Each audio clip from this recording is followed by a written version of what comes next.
Hello, everyone. Welcome back to Halfcasters. We're at episode 7. Almost episode 10 already. And no one has died yet, knocks on wood. You say that right before I say that right before combat. Right before very serious combat, mostly combat, yeah. Is this the episode where Banabin dies? R.I.P. We hold a eulogy for her. All right, well, shall we jump in right into a recap? We'll discuss. Let's do it. Hit us with what happened the last time. On Dragon Ball Z. Previously on Halfcasters, our heroes spent some time preparing for their debut at the Eclipse Arena. During this time, they visited the arena to sign paperwork and get posters made. They stopped at Potions and Lotions to get useful healing items. And, of course, they robbed Maeve's brother. Amongst his belongings, they found some magical elven boots and a sending stone with an unknown symbol, depicting a gold coin with a dagger crossed behind it. The party then took the items to a Mexican restaurant to examine them more closely, and more importantly, to get some margaritas.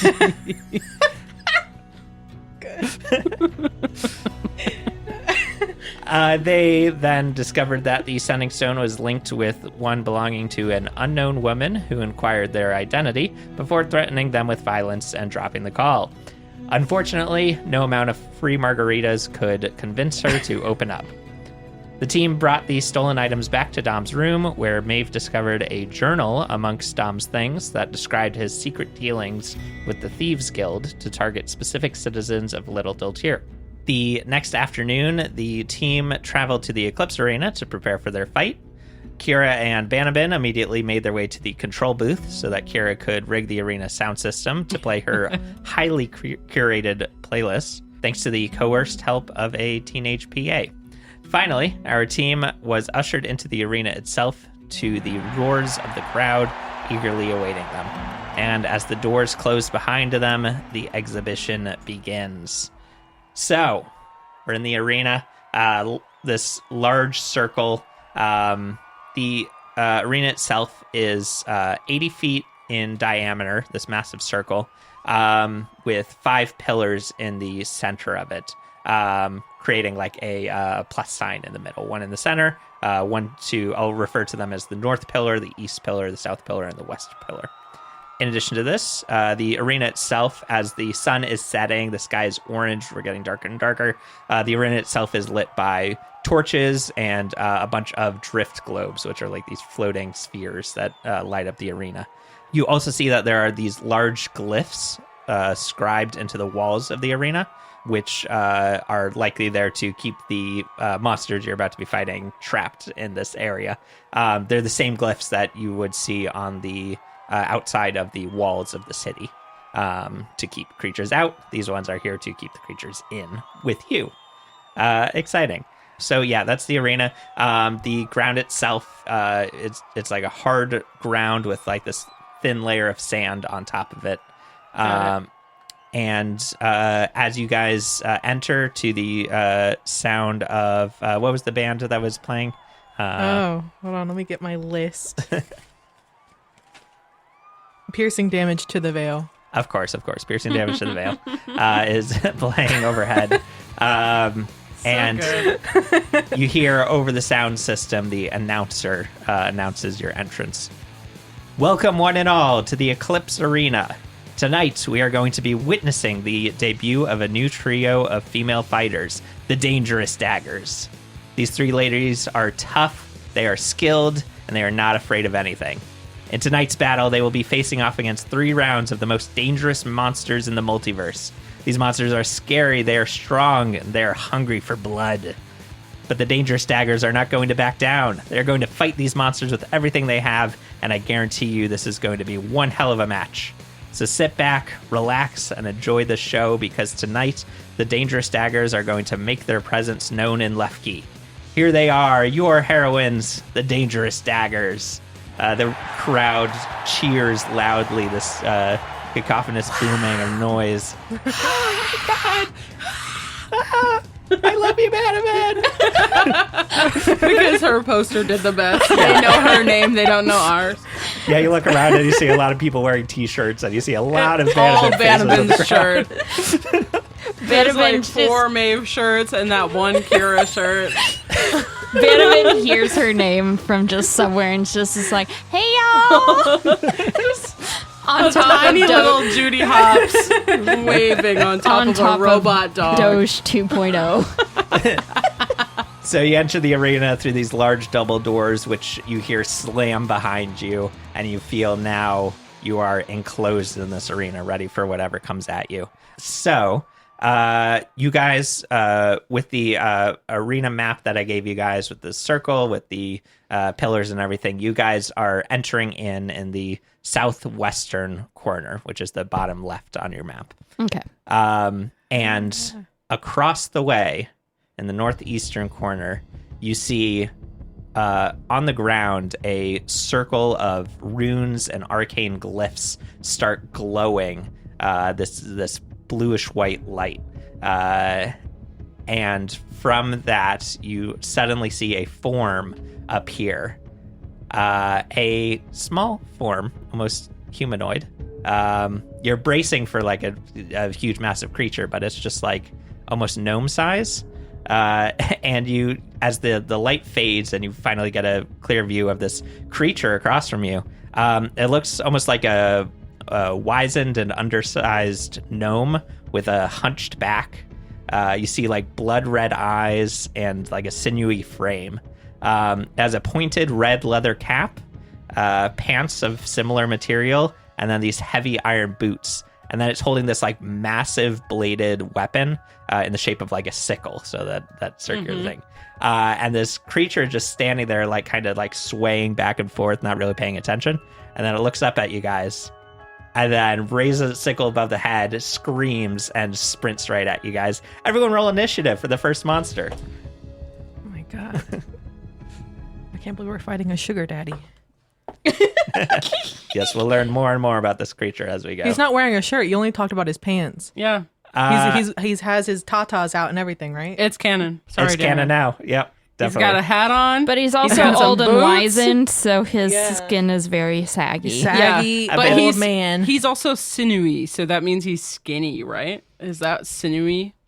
Yeah. Is like very lean, sickly looking. Yeah. Why do I so feel he's like got saggy but skinny.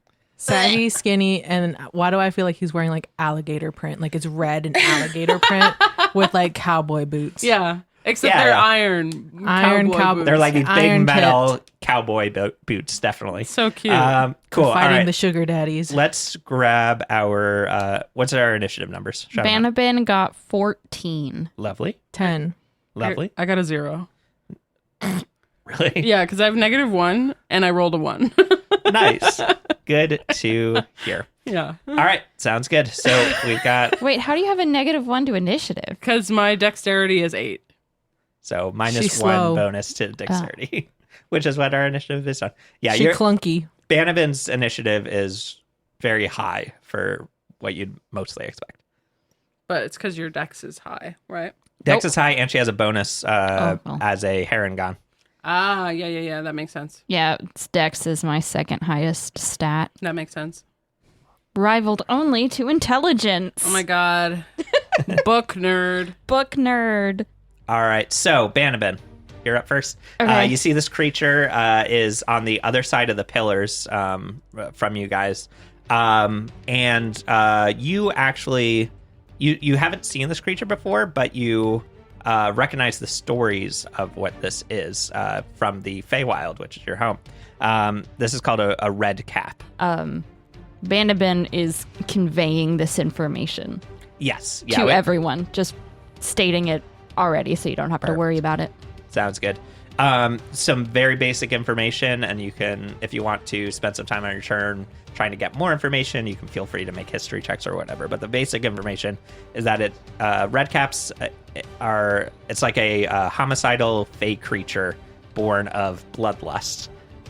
Cute. The story goes, they start off their life as like these little red mushrooms poking out of the ground, but then as the moonlight hits them, they pop out of the ground as like these almost gnomish looking figures who just need to kill everything. And then again, as the story goes, they need to, within every 3 days, they need to kill something, soak their red cap in their blood, and then carry on. That's how they keep living. Otherwise, they just die. We love consistency. Yep. So it's just full bloodlust, kill, kill, kill. Because if I am not killing, then guess what? I die. I die. So it's a self-preservation technique. So you see this red cap, this crazed maniac sprinting at you guys. You've got the pillars in front of you. You've got this creature on the other side. What would you like to do on your turn? By the way, the pillars themselves, I didn't really describe them. They're about 5 feet around and about 15 feet tall. And you can see that there's like on the top, because it doesn't go all the way to the ceiling because there isn't a ceiling. It's just a giant open arena. But it's 15 feet tall, and then it's like got a 5 foot by 5 foot square like platform on top. I think... Sorry, I'm looking over to see what Doge 2.0 can do. Oh, yes. Oh, yeah, the debut of Doge 2.0 in combat. So how far away am I currently from this red cap? About 40 feet away. Okay. And do I have full view? Yeah, you've got enough view, or at least you can shimmy over a little bit to get past the center one, but you can see the creature on the other side, yes. Okay. I am going to attempt to hit the creature with my crossbow. Cool. Sounds good. Pull out your crossbow, aim, and go ahead and make your shot.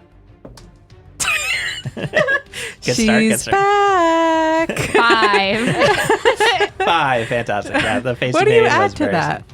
4. Oh, so is it that one? Oh, no. Oh, all right. Luckily, we haven't no. got to the point where anyone's in front of you, so no one gets hit with the nat one. Yeah.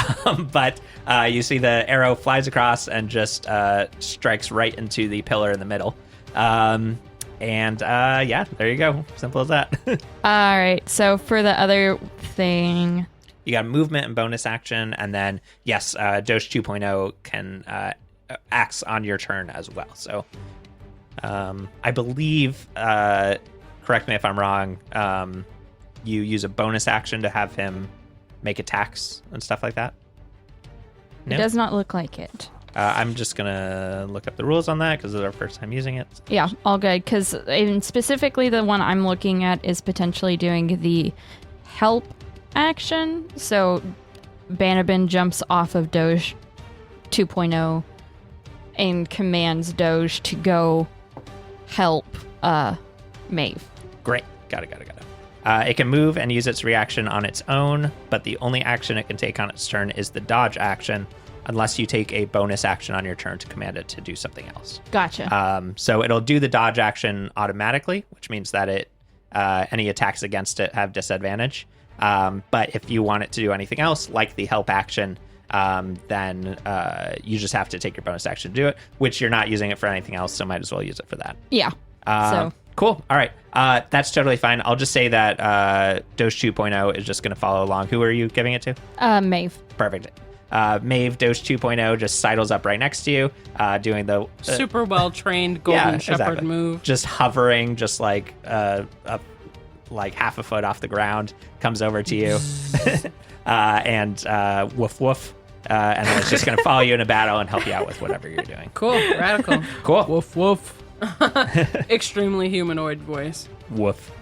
Cool. All right. Sounds good. So with that, we now have the red cap's turn. So it is just... Oh, did you want to do anything for your movement? Like reposition to a specific location? Yeah, reposition to where I can like be a little bit behind a bit, shimmy back to the original spot I was at, but also make sure that Maeve and Kira are not in front of me for the next time. Perfect. Sounds good. Cool. So you're staying kind of out in the open, but you're just getting away from the rest of the group so they can get past you. Yeah. Cool. All right. Sounds good. Cool. So the red cap just starts sprinting across the field. You said we're 40 feet away or so? Yeah, you guys are about 40 feet away. And how close are we to each other? How close are you? Yeah, are we all like stacked up in a little triangle? Yeah, basically. At the moment, Van's in front, and then us two in the back. now Banabin has moved off. We'll say about 10 feet-ish from you guys. So it's Kira and Maeve are right next to each other. Aye, we got Captain. her across the way. Thank you much. Oh, he doesn't have a lot of speed. All right. That was my intention.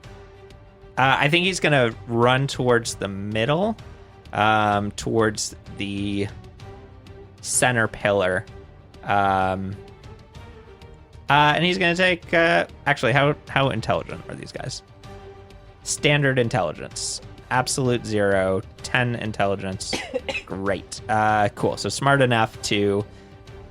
he took a crossbow shot past him, and he's going to run straight for that center pillar and wait for you guys to approach. Cool. So he's taking a bit of cover there. Kira, you're up next. Okay. So Kira does not give a crap about this guy. Probably has not even looked at him. Mm-hmm. She has her back towards him and Lovely. is facing the crowd because this is her moment to shine. This is her moment to shine. So she's gonna like get like as close to like the edge of the like arena, like what is it? The border of the circle. Yeah, the border of the circle as possible, and she's gonna start dancing. Lovely. Yeah. Go. She's gonna start doing a little K-pop dance. Love it. Think Yuna in Final Fantasy X2, the opening scene of her like, "What did I do for you?" Na, na, na, na, na. Or if you're on the TikTok, you can think of like the at tease like bouncy dance, like something just choreographed, like on beat with the music that's playing. Nice. Which is not K-pop music, by the way. It It's isn't. heavy metal music. Screamo music is playing. Screamo with a, well, I feel like piercing damage to the veil has kind of like a fast beat, so it's That's kind of true. like so just imagine so she's trying to hype up the crowd and trying to get more t-shirt sales. Perfect. More t-shirt sales. Trying to win them over. Yeah. Well, you know where this is heading. I need a performance check from you. Oh, please. Why do I have a +0 to performance? Don't I perform? What we got? What did we We got? got a nat 20. We definitely got a nat 20 yeah, sure, and not sure. a nat 4. +0. Perfect. I'm very offbeat. And I'm sweating a little. Your fur gets a little oily. So you're dancing pretty near the edge. There's crowds very close to you. Basically, a 4 gets you people actively trying to Look past. Yeah, you got a couple people that are like kind of like awkwardly like yay, like kind of cheering you on. like the people who want to be nice. No one's really being mean to you, but they're either ignoring you or like just Pitying you. Pitying, yeah. I'm glad I didn't get a nat 1. Imagine getting booze. Somebody throws a hot dog at you. I feel From like the stands, you're covered in ketchup for the Kira rest would of the fight. immediately go into her. True. So Great. she's just dancing. Sounds But good she to me. doesn't give a crap that no one's like looking at her because she probably has like her eyes closed. She's like, oh, this is the moment. vibing. This is the moment. Everyone's looking at me. She's twirling and doing And voguing and doing the whole shebang. death drops and Do a everything. death drop. Maybe So yells that's from the lovely. center. That is 100% her turn. She is not even worried about this battle. Yeah. Well, the most important thing to her is winning over the crowd, so Yeah. it makes sense that's what she's So doing. I'm far away from Yeah, like I'm not close to anyone. perfect. Well, Maeve, that's your turn. Wonderful. I would like to run up next to Banabin, Lovely. as close as I can be to her. And also, I'd like to give her a little bit of Shield of Faith, if possible. Sure. Which adds 2 to your AC. Woo! Cool. Great. And that was Banabin, you said, yes? Yep. Cool. All right. Yeah, So she's not that's- going to give it to Kira.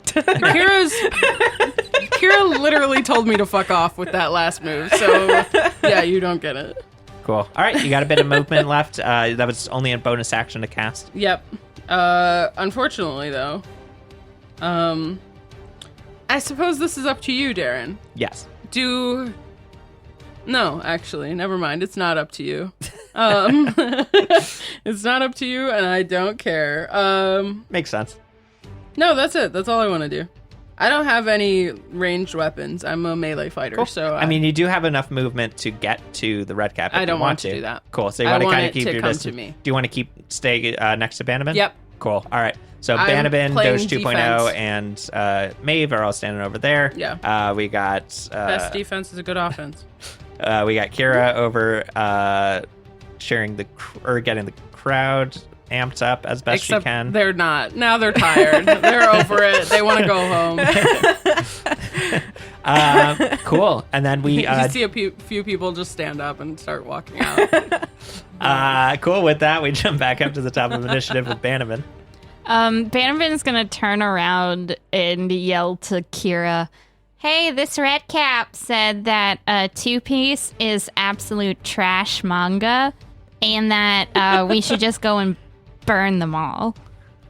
Just to try and rile you up. Yeah, just to try to rile her up to get her to attack the red cap. You see Kira go immediately still. Just like she was dancing, her arms were waving and doing all these choreographies, and then all of a sudden she's just like stood still, like the standing emoji. Standing emoji. Love it. Her back is towards you, and that's all you see at that point. She is recalibrating. Vandermid will also like quickly look over to Maeve and be like, "Get out of her way." You stay here. Stay with me. Let her run past us. Perfect.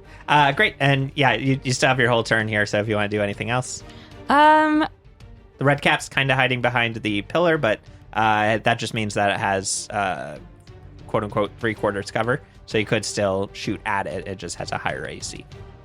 You know what? I am going to attempt to... Can I use magical tinkering to potentially attempt to provoke it from coming out? Yeah, sure. Yeah. Okay. It depends. Tell me what you want to do. Banabin is going to take, because it's imbuing a tiny non-magical object, so like sand. She's going to take like a fist, like a little paw full of sand That works from for me. the ground. Aww. And she's going I to... forgot you guys are furry.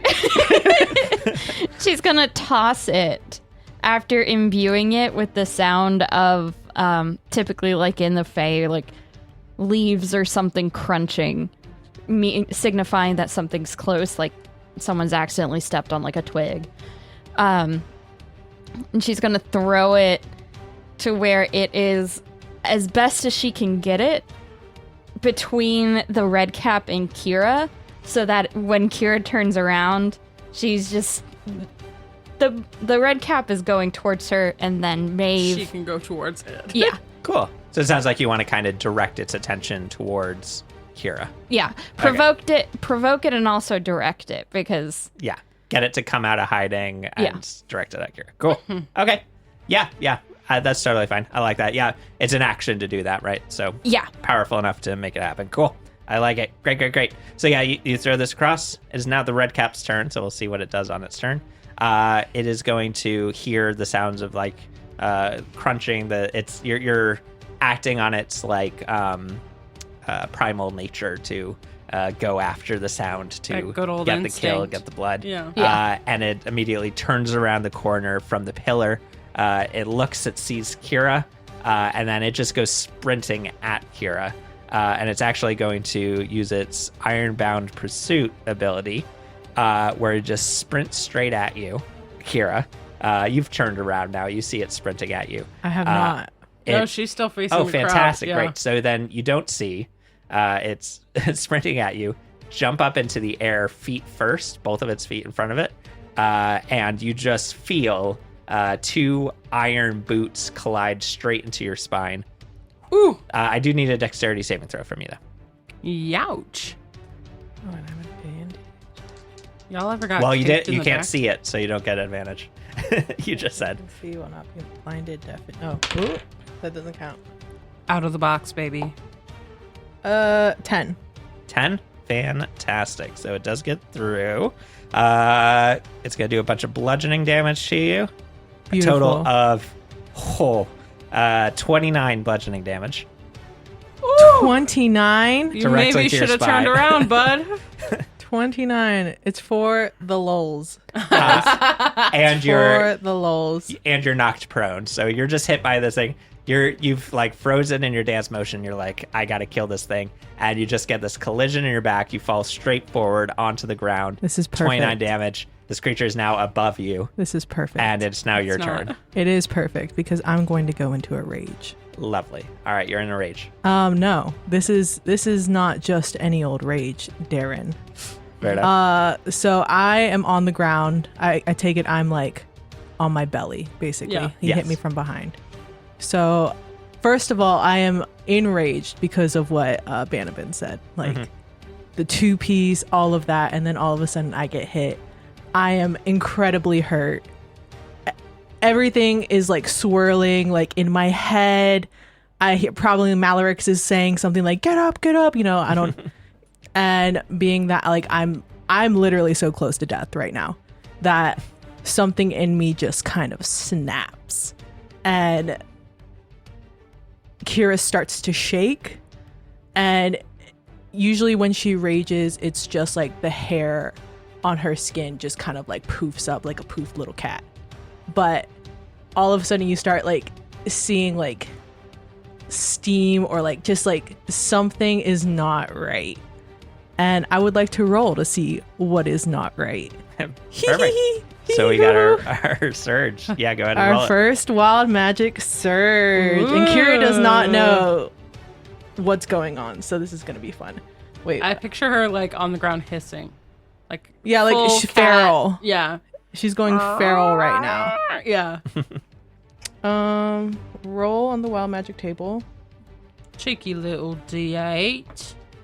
A 5. Whenever a creature hits you with an attack roll before your rage ends, that creature takes 1d6 force damage as magic lashes out in retribution. Huge. So Very nice. you see like magic like just like swimming around me, like spiraling out of me. You feel like air is like being produced, and it's like something Staticky. yeah, like static electricity, like colors are coming out, pink and black.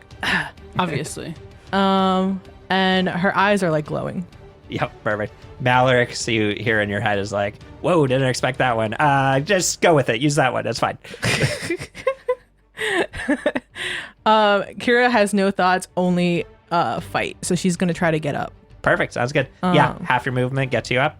And I'm going to attack with my great axe. Go for it. So you see this little creature in front of you, about hip height. 15 to hit. No, wait, no. That's one. 17 to hit. 17 hits. Go and roll your damage. Ooh. 17 damage. 17. Got it. Cool. So I'm trying to go for that red cap. I'm trying to go for the cap. Just Perfect. trying to cut that shit off. Sounds good. You slice across. It jumps to the side. You still get it in the side. Hat's still on. It's like holding it on now because it's like, oh no, she's going after my hat. And Kira lets out a like never before heard roar. Like she is not in the brain right now. Nice. Got it. Yep.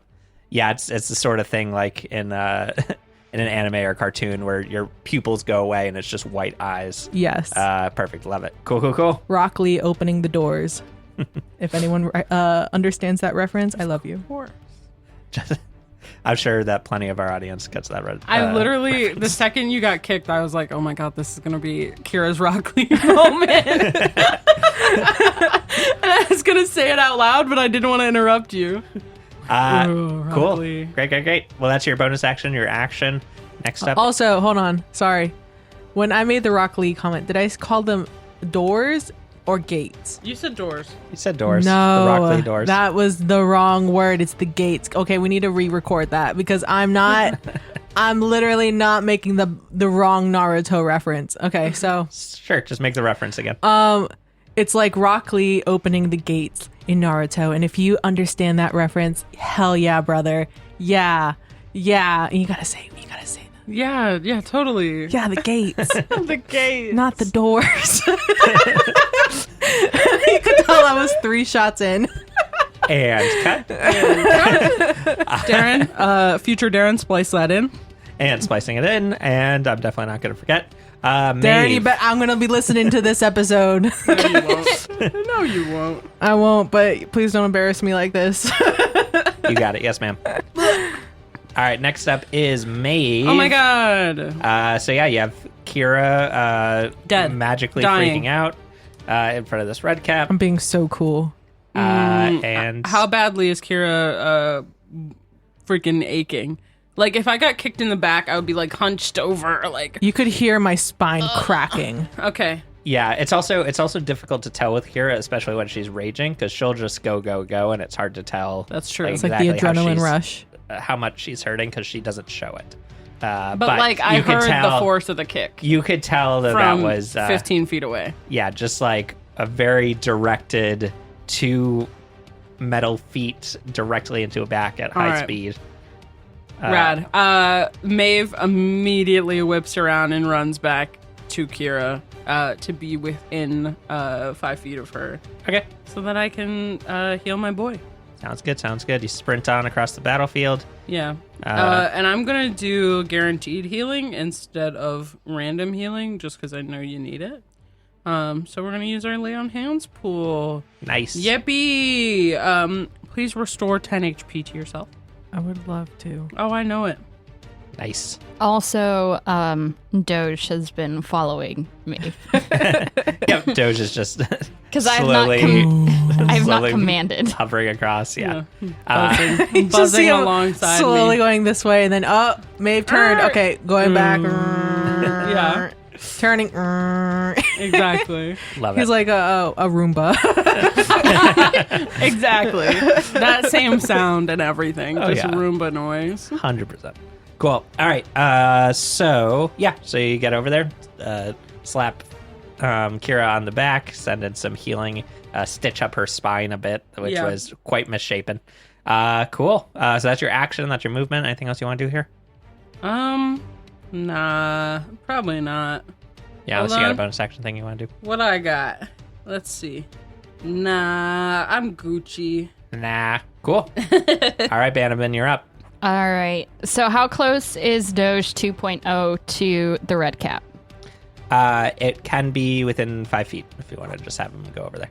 Yes, I want him. So for my bonus action, I want him within 5 feet, and he's going to do Force Empowered Rend. Lovely. Ooh.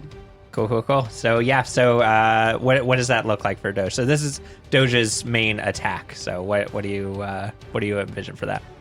Part of he goes to bite, and the teeth are more of those like shards of glass that the seat is made out of. But these are the ones that Banabin intentionally left jagged. Perfect. So it's just open and it's just sharp glass and metal. Just it looks something like a Lovecraftian nightmare when Doge 2.0 opens his mouth. It's Five Nights at Freddy's core. Yeah, Love it. basically. Yeah, mouth opens. There's like 3 rows of teeth.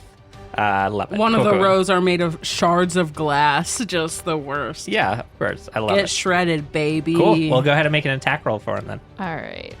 Attack is 1d8. To hit would be a d20 plus something, Oh, right? okay. Well, this one says hit 1d8 plus PB. If it hits. So before that, it should say what you add to it or something Your like that. spell attack modifier to hit. Oh, great. Okay, 6. cool. So what do we roll on the d20? 1. Cool. All right, so I'm gonna need you to get new dice today. And these are my good ones. So he comes over, he goes to bite in, the red cap takes a step back, And our Roomba, unfortunately, does not get the hit in. Cool. Anything else you want to do here? Still yes. got your movement in action. Yeah, so I'm going to also move within 10 feet of the red cap. And I am going to cast poison spray. Yeah. Nice. I'm not attempting anything so close to you guys. Cool. So he makes a save. Is A that correct? Constitution save. All right. Well, that's unfortunate. His bonus to Constitution is great, but I rolled a natural 4, so 8. Yay. 8. That is a miss. All right, fair enough. So I now get to roll a d12. I have to remember which one. This one? Yes. Yeah. Hey! Nailed it. I always describe the D12 as like it's the sharpest big one. 12.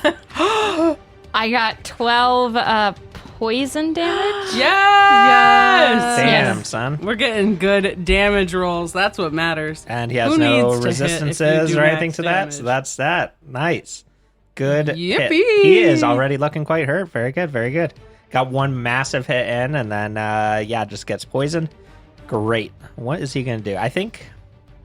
He's surrounded on all sides now, isn't he? Yeah. He's, like, surrounded by everyone. Banabid's a little far back because she specifically stayed 10 feet away, which means he won't be going after her because he'll take opportunity attacks.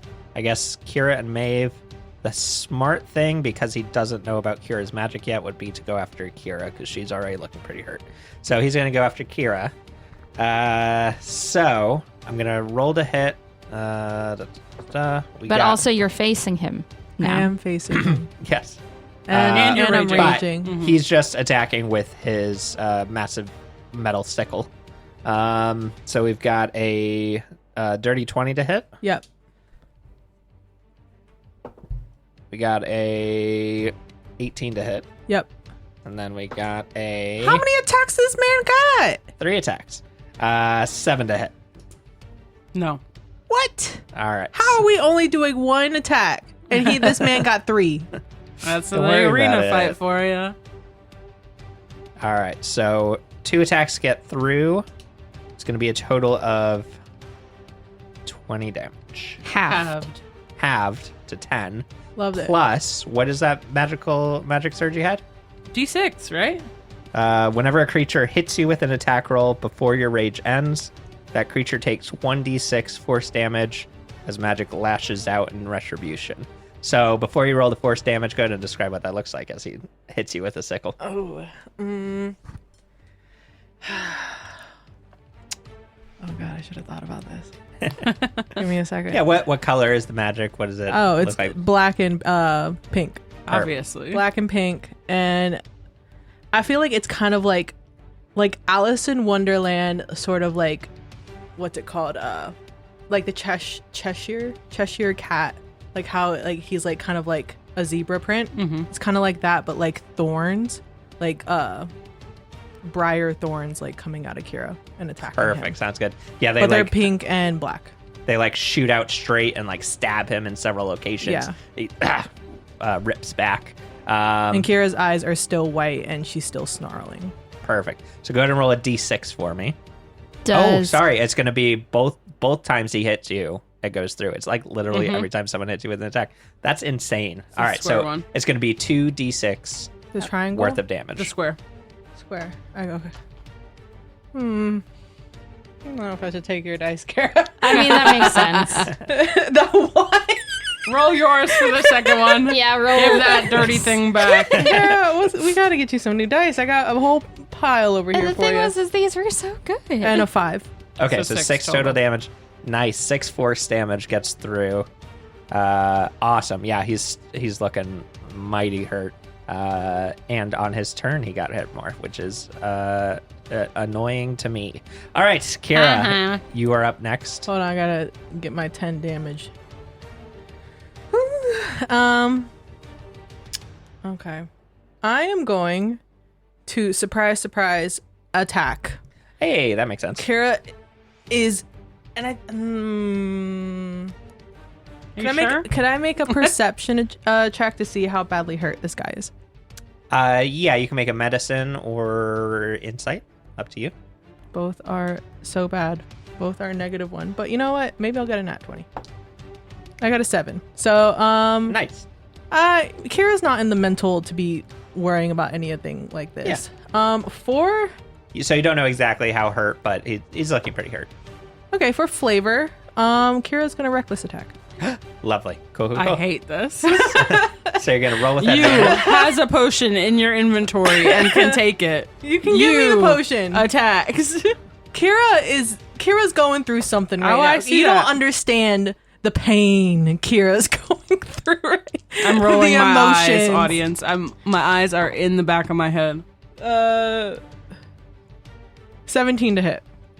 17 hits. Go ahead and roll your damage. 6. 8. 8 damage. 8 damage. I rolled a 1. Got it. Cool. All right, I think. he's still Is that a up. 7 or a 1? I always do this. No, That's that a is a 1. 1. All right, cool. He's still up, but barely. Looking mighty hurt.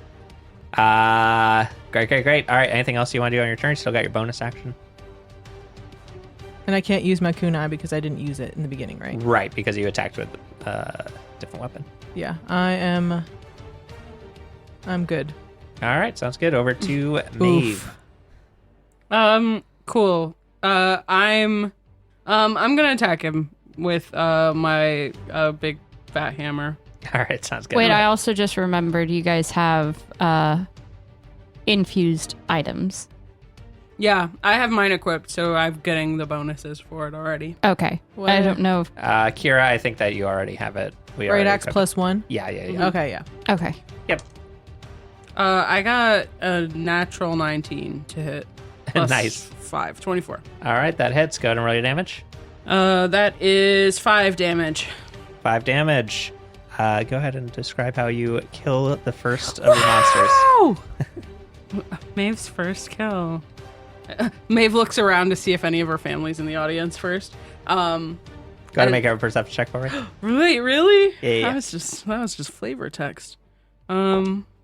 8 plus 1 maybe, I think. Yeah, 9. 9?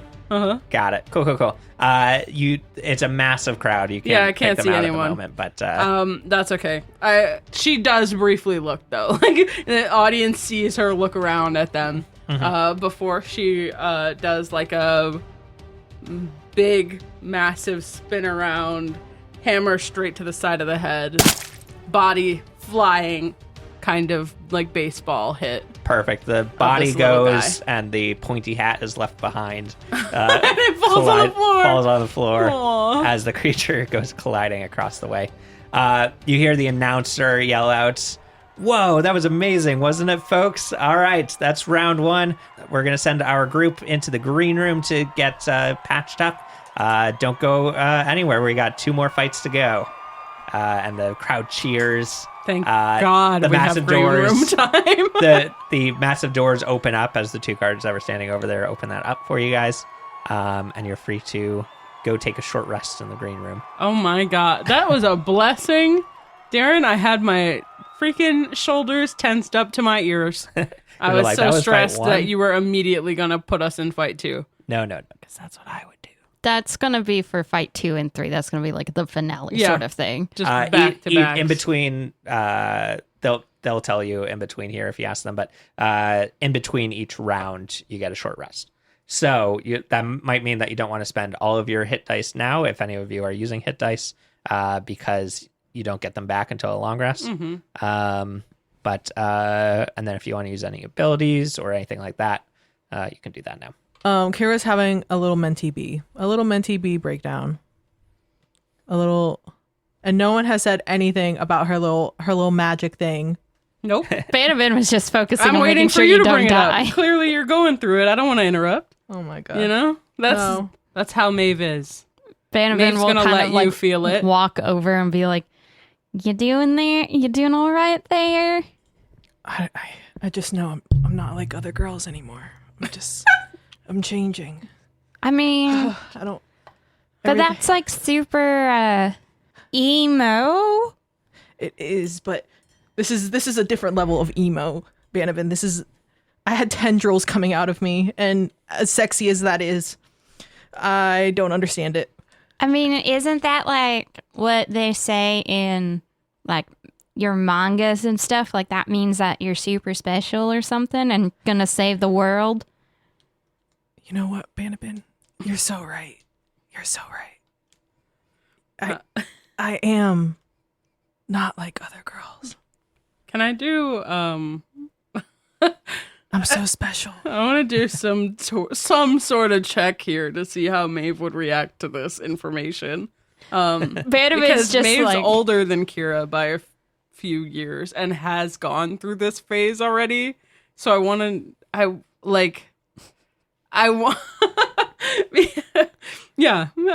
gonna roll something. Bannerman's just like same stuff, different day. I'm used to seeing this in the Feywild. I'm rolling insight. Also, Bannerman took the hat. Yes, wear it. Gives it to Kira and goes, "You want me to make something out of this for you?" Oh my gosh, that would make the coolest beret. That would make the coolest. You gotta add spikes to it though. You gotta add spikes. Bannerman just like And cat ears.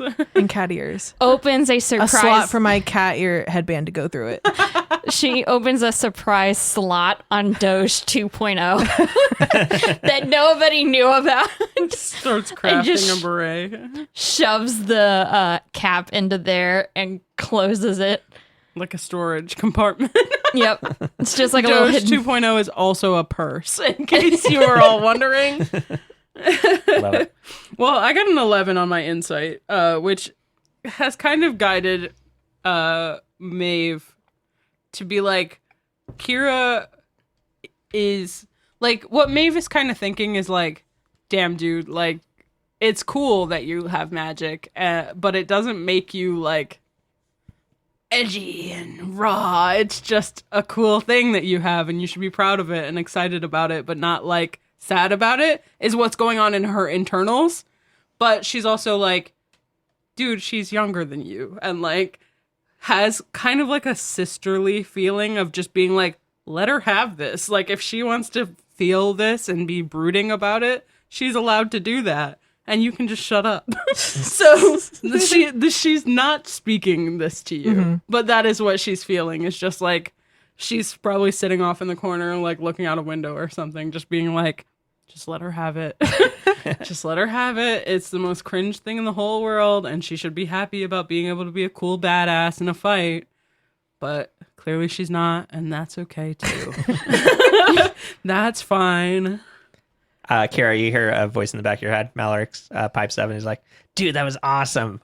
Dude, I got this whole array of like buttons and stuff to press. That was just one of them. I don't know what this other one's going to do, but we're going to try it out next fight. You ready? Oh my god, I'm full of buttons. You got so many buttons in here, dude.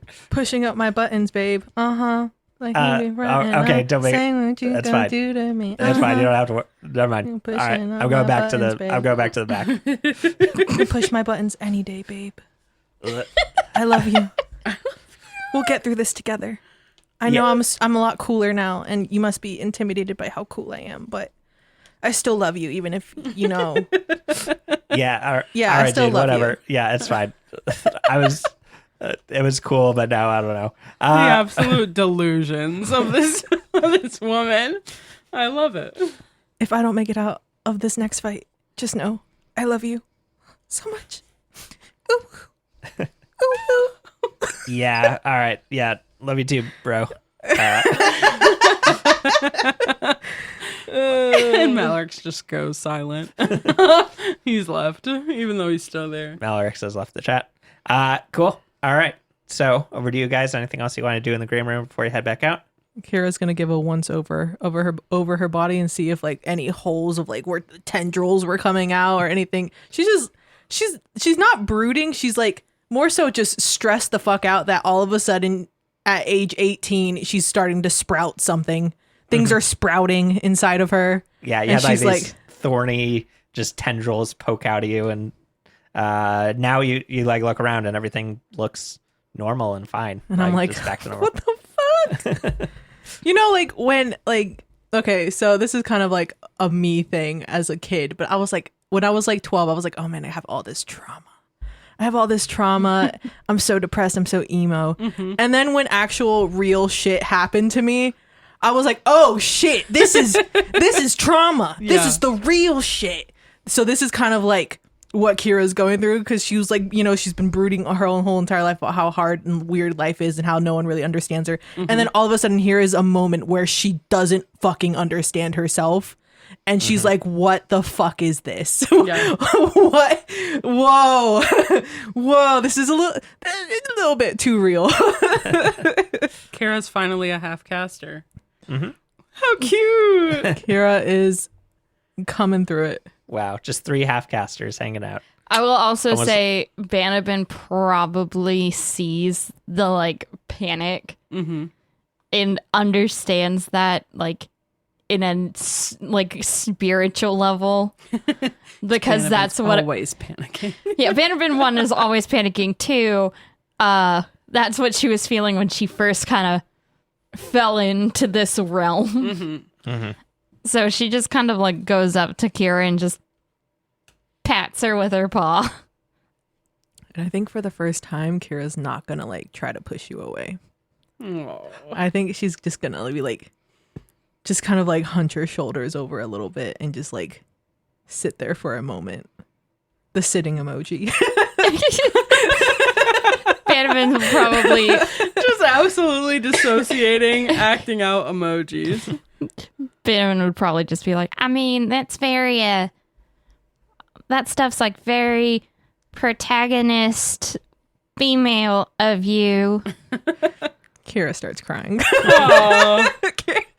Because Bannerman's trying to connect. Yep. You just hear Maeve from the other side of the room, and she's like, "How you feeling? You any more patched up?" Kira turns away and doesn't let you see her crying. She's like, "Yeah, I'm fine. Everything's good." Can I do a medicine check on Kira? Like from a distance, just visual medicine. Yeah, absolutely. She's trying to look at my spine. Yeah, basically. I'm like trying to see how broken you are so I can help. 15. Great. Yeah. That's how would you describe how you're feeling? Health, hit points wise. 2/3. Okay. All right. All right. Cool. Great. So you guys finish up here in the green room. Head back out through that tunnel. The 2 guards that were there at the door are still there, and they're like, "Hey, good luck out there. This is gonna be a tough one." And then they just open up the door. Wait. What are we up against? And you guys walk in and they shut the doors behind you. What song is playing, more importantly? Well, what song do you want to be playing? Yeah, what was second on your playlist? Checking notes. Bring me the hose.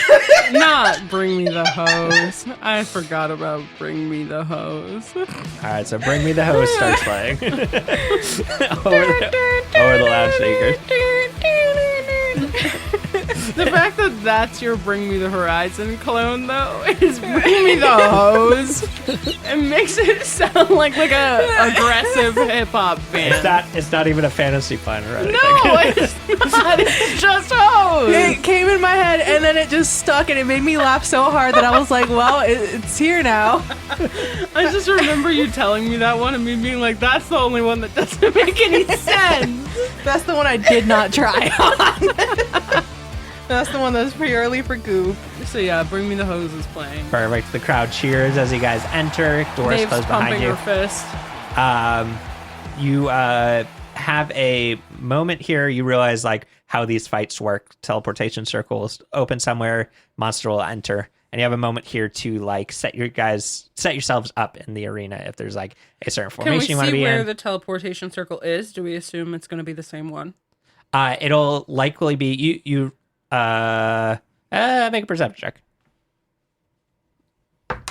Jesus Christ. That dice went flying. Banabin is going to do the help action.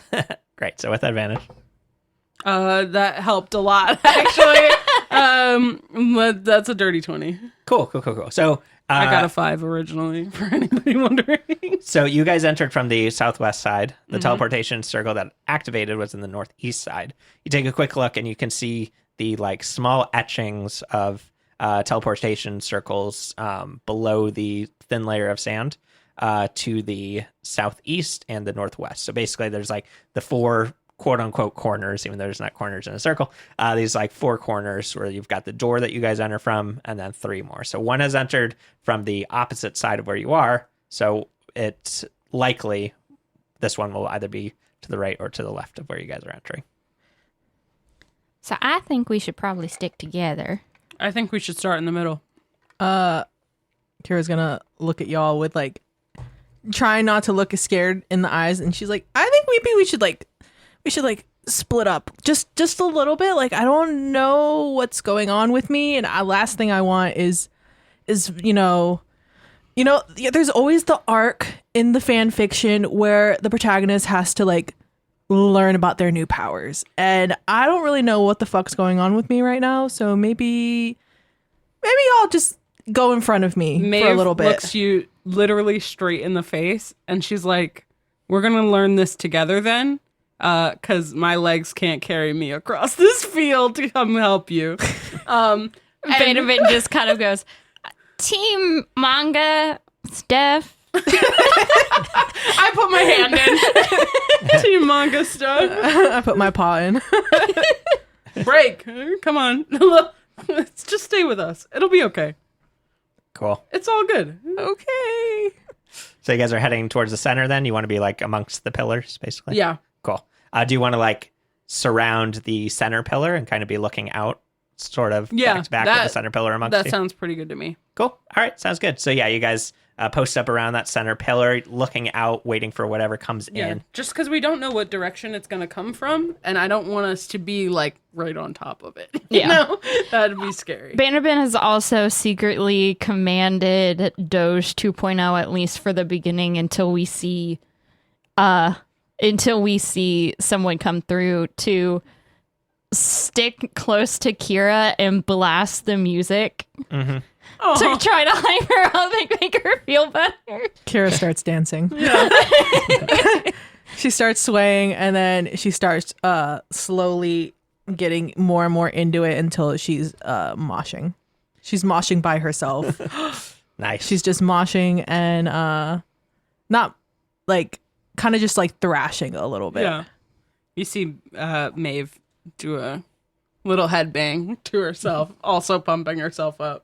Nice. Bannerman does not understand. We love Bring Me the Hose. Can I do a performance check to see if Just yeah, go ahead and make a percentage check. What'd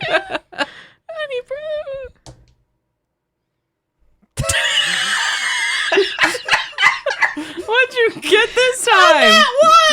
Good. All right, now you're starting to get some booze, unfortunately. You haven't lost the entire crowd, but there are some people that are not liking the dances you're putting out, unfortunately. no one understands me? This is real music. I'm dying. Bring Me the Hose does not sit well with the audience. Who would have thought? All right. So you see the teleportation circle in the southeast from you guys lights up. But as it lights up, you see and feel all of the torches, all of the drift globes dim down quite a bit. So you're now having to like almost squint to see what's around you. It's not completely dark. It would be considered in game terms dim light. Who has dark vision again? Me. We got Kira and Maeve. Bannerman doesn't, right? Okay, this might be just something, but I have magic awareness. You have magic awareness? Cool. Yes, I would like to be aware of magic. Okay, so you're gonna use cool. Yeah, you can do that as your action before initiative Presence starts. of concentrated magic until the end of your next turn. You know the location of any spell or magic item. Cool. Within 60 feet. Great. Right now you're just seeing the teleportation circle. Okay. And you guys watch, you're waiting, you're looking at the teleportation circle, and you feel that area where the teleportation circle gets even darker, and then you see the teleportation circle go out, and it's quiet. Everyone go ahead and roll initiative. And I'm going to roll some things over here while y'all are doing that. Oh, all right. 22. Damn it. 21. Got it? 1. No. Nice. Nuh-uh. Damn. I rolled a 2. You know, it's for the best, but Yeah, damn. I need to go last. I'm happy about it, to be honest. And then I'm just rolling something over here. I think so this give me is- 1 second. I think this is the highest that I've ever rolled for initiative. I'm always the last person, so the fact that I rolled this high, I was like, I'm very proud of you. I rolled a 19. I have a Kara plus still 2. beat you. Yeah, because Kara's quick. Kara's quick on her feet. Prey animal. Prey animal versus hunter animal. That is true. All right. And then, if I could everyone tell me your passive perceptions? Oh, well, now you gotta wait. I was 13. on a different page. 13? Got it. Yep. Passive. But 11. 11. Nice. Cool. So you guys don't see what emerges from the teleportation circle. What's the audience see, though? The audience, when everything went dark, everyone's kind of gone quiet, and they're all like looking down to see what's going on. There's a few torches like on the pillars where you guys are. That's sort of, but again, they've gone like dim, so it's sort of keeping everything a little bit lit. But it's just like, what could be going on here? And I don't see anything with my magic awareness of any concentrated magic. Like if they were doing invisibility or anything like Just that. the teleportation circle. Just the teleportation. Okay. Yep. Banabin, you're up. That's the information you have right now. Okay. Banavin is going to she's going to do some magical tinkering again. Mm-hmm.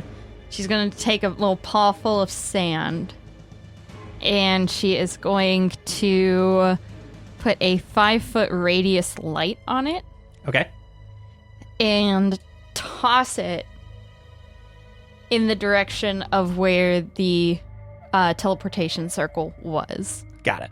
Cool. I like it. Great. We'll say that it's kind of between those two pillars that are next to it. Cool. All right. You do that. Nothing is lit up. It's still, or the area is lit up, but you don't see any creatures or anything there. Banavin then goes to kind of like get in between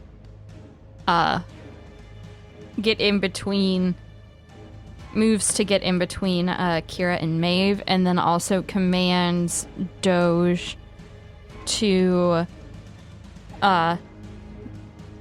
do help actions with Maeve. Okay. Sounds good. Cool. So you've gone over with them. We'll say that you guys are now like in a clump together, almost back to back. Doge 2.0 comes over, nuzzles right up next to you, Maeve. And Bannerman also I says pat like his head. Bannerman also is like, I can't see anything. So Yeah, you can see. It's just basically you're having to squint to see around. It's not total darkness, but cool. All right, Kira, you're up.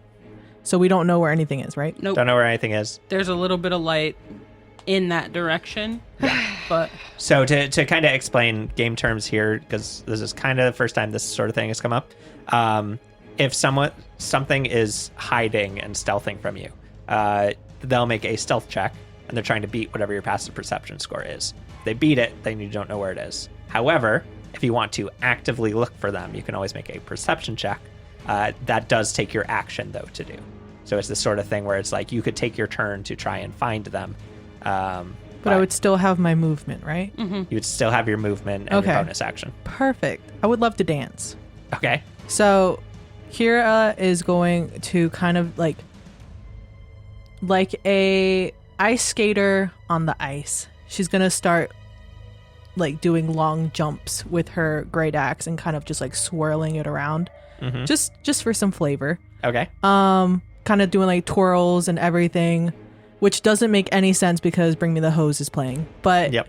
that's just that's the vibe. that's the vibe. Kira's just like, well, if they're not going to come out, I better, what's You it have to called? entertain the masses. Yeah, entertain the audience. The audience is what's really important. Mm-hmm. And I'm gonna make a perception check as I'm like doing twirls around. Like I'm not being stupid about it, because especially now that I am, there's something going on with me.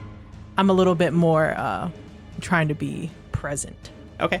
So I do a perception check with disadvantage, right? No, you have dark vision, so in dim light you can see like regular light. So Okay. you can just make a perception check straight. Now, Banabin, because it's dim light, you'll make perception checks at disadvantage. Okay.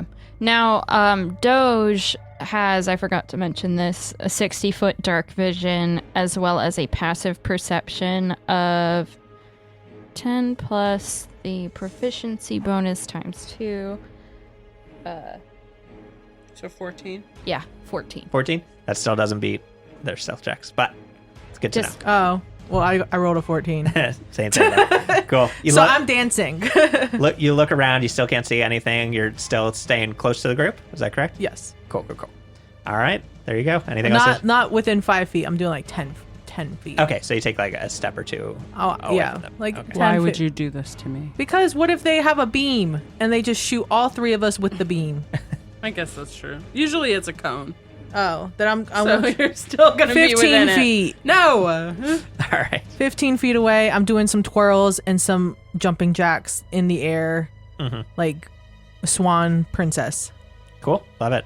All right. Take a few steps back. You're doing some cool dance moves. Do you want to make another performance check? I would love to. She's waiting for it.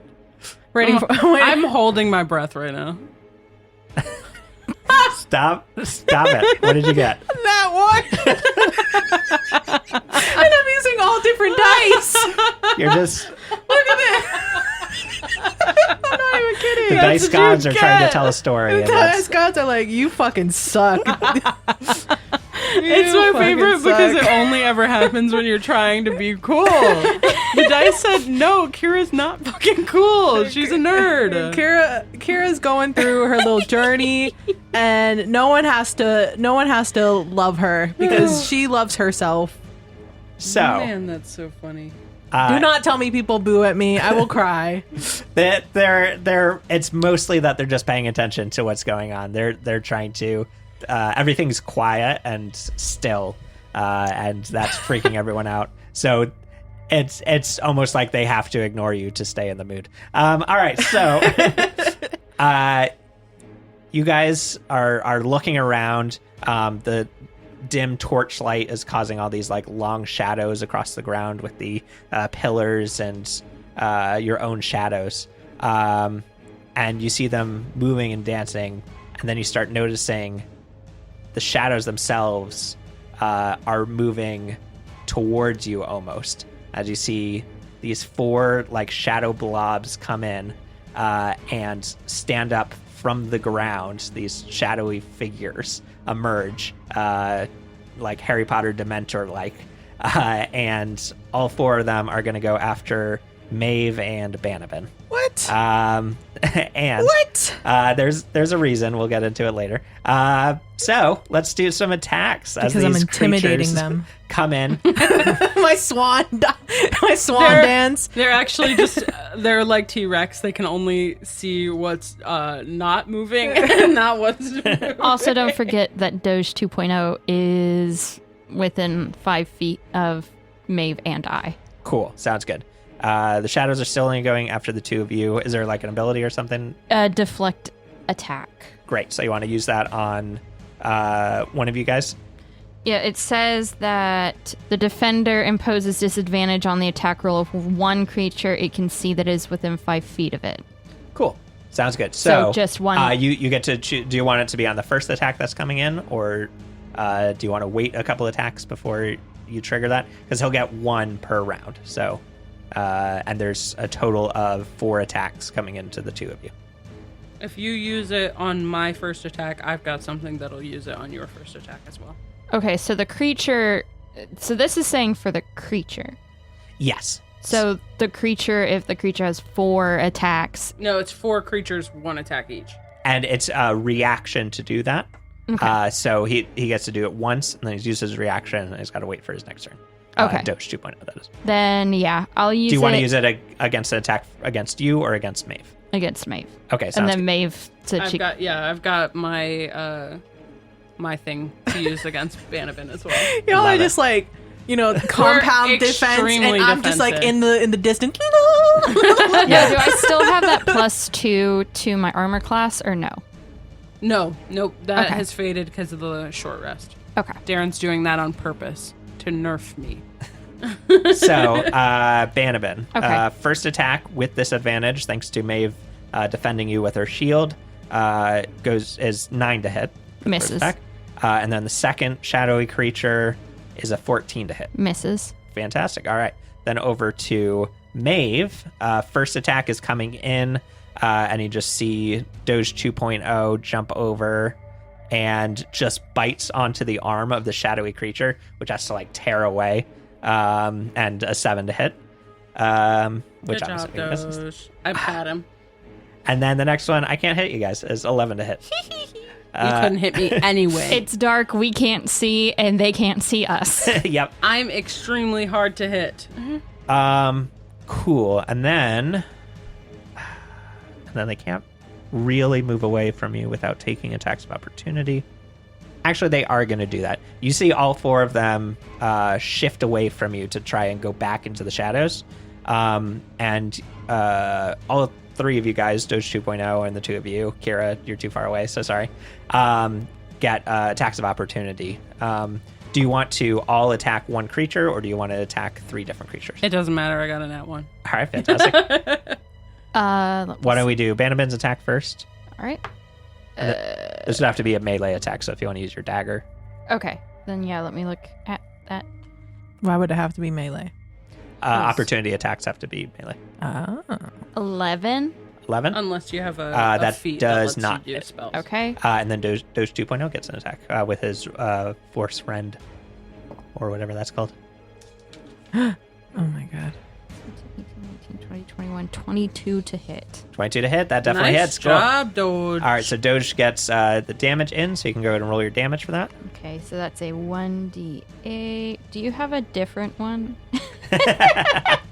Switching up dice over here. Here you go. Oh, thank you. Where do I find PB force damage? Oh, wait, no, PB. I'm an idiot.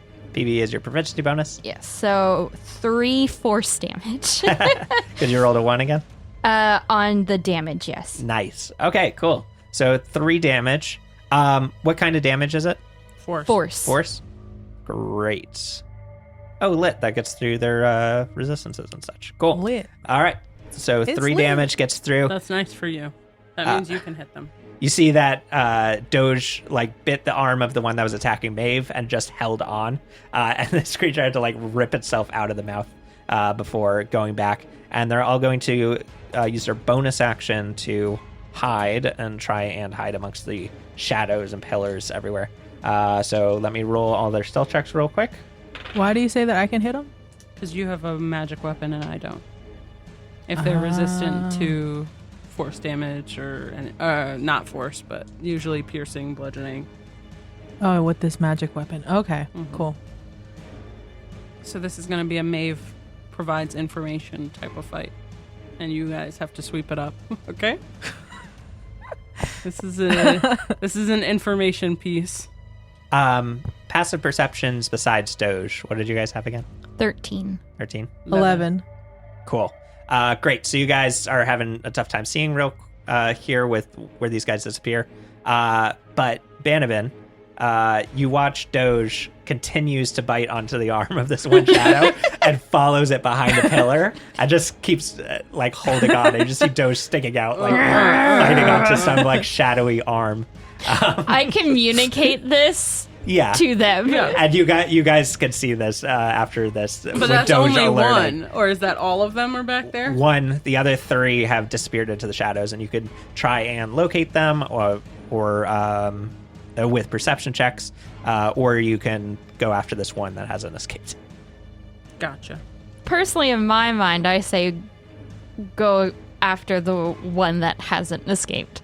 The one that has not left the clutches of Doge. He's a villain. All right. Much damage. So it many is now wow. Maeve's turn. Give me a mo, because No I worries. have a few things that I can do.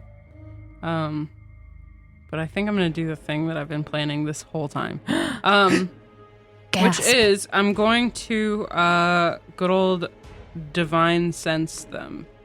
Gotcha. Which means that until the end of my next turn, I can sense anything affected by the Hollow spell, or know the location of any celestial, fiend, or undead within 60 feet. Are these within that category? Yep, they are in that one of those categories. Wonderful. So I know the locations of all 4 of them. Lit. That's awesome. Or any more that are hiding. Is that an action, bonus action? That is an action. Action. Cool.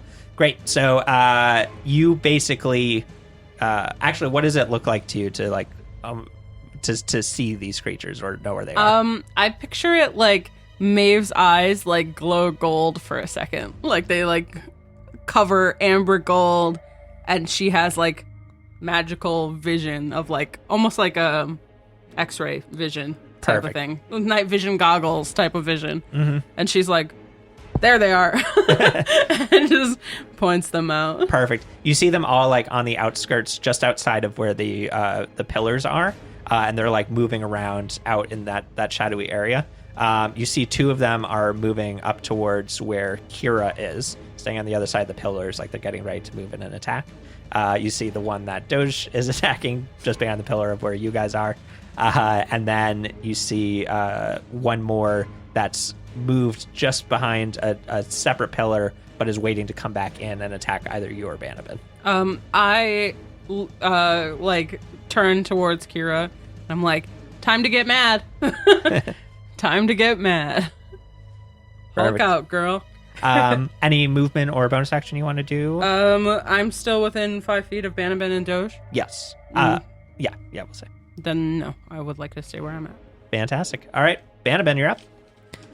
So you know the location of the one that Doge 2.0 is attacking behind a pillar over there.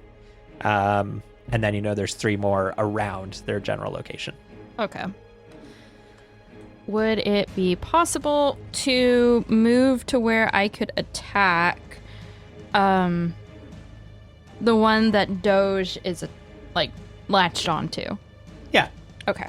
Yeah, you can like reposition yourself if you move away from where Maeve is. You can like angle yourself to get a shot in, or you can move straight to that pillar if you want to do something more in melee range. No, I'll position myself to where I can see them.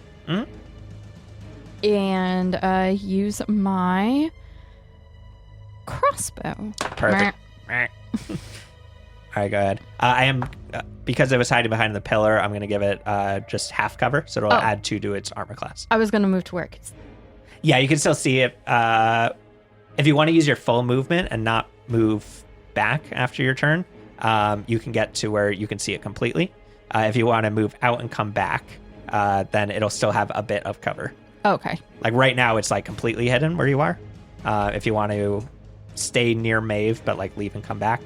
So that it ends up, where would you like to end your movement on this turn? Because that'll kind of determine what kind of cover this creature has. You know what? I'll just do half cover. I would much rather stay close to Maeve, who can see, than me be out. yeah, that's trying right. to figure this out myself. Cool. So it'll just add 2 to its armor class, so it'll be a little harder to hit, but Okay. You at least know where it is. 16 to hit. Yes, that hits. Yep. You gotta roll your damage. What are you attacking with, by the way? Crossbow light. Perfect. 9 piercing.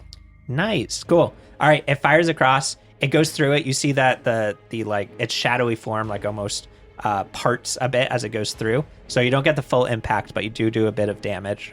So it's resistant to that type of damage. But yeah, you did hit it. It's starting to almost like fade out a little bit, but reconstitutes its form. Still just trying to shake off Doge 2.0. Cool. All right. Anything else you want to do on your turn here? I move back to where Maeve is and communicate that information to her. Perfect. Sounds good. Cool. All right. Over to Kira. Okay, so I know that 2 of the baddies are all up on me, right? Because Maeve told us. Yeah, Maeve can give you the general location of where they are. Okay. I give me 1 second. before I start all this. So I'm gonna go into a kind of like a ballet dance, a twirl, A little spin. if a you little will. spin, but like jumped up in the air. Yeah. And as I get to like the crescendo of that, I'm gonna yell, just out loud, Balarix, press a button, and I'm gonna rage. Oh shit! Here we go. I pressed the button. And this is the first time that you guys have heard the name Malarix, like I think, right? Oh yeah, definitely. Yeah. So this is like the first little clue of what's going on inside of Kira. That does not clue Maven at all. But you're gonna be like, who the hell is Kira's Malarix? losing her fucking mind as usual. Would Banabin know this because based off the information that I had gotten earlier about the different? The other woman. Yeah.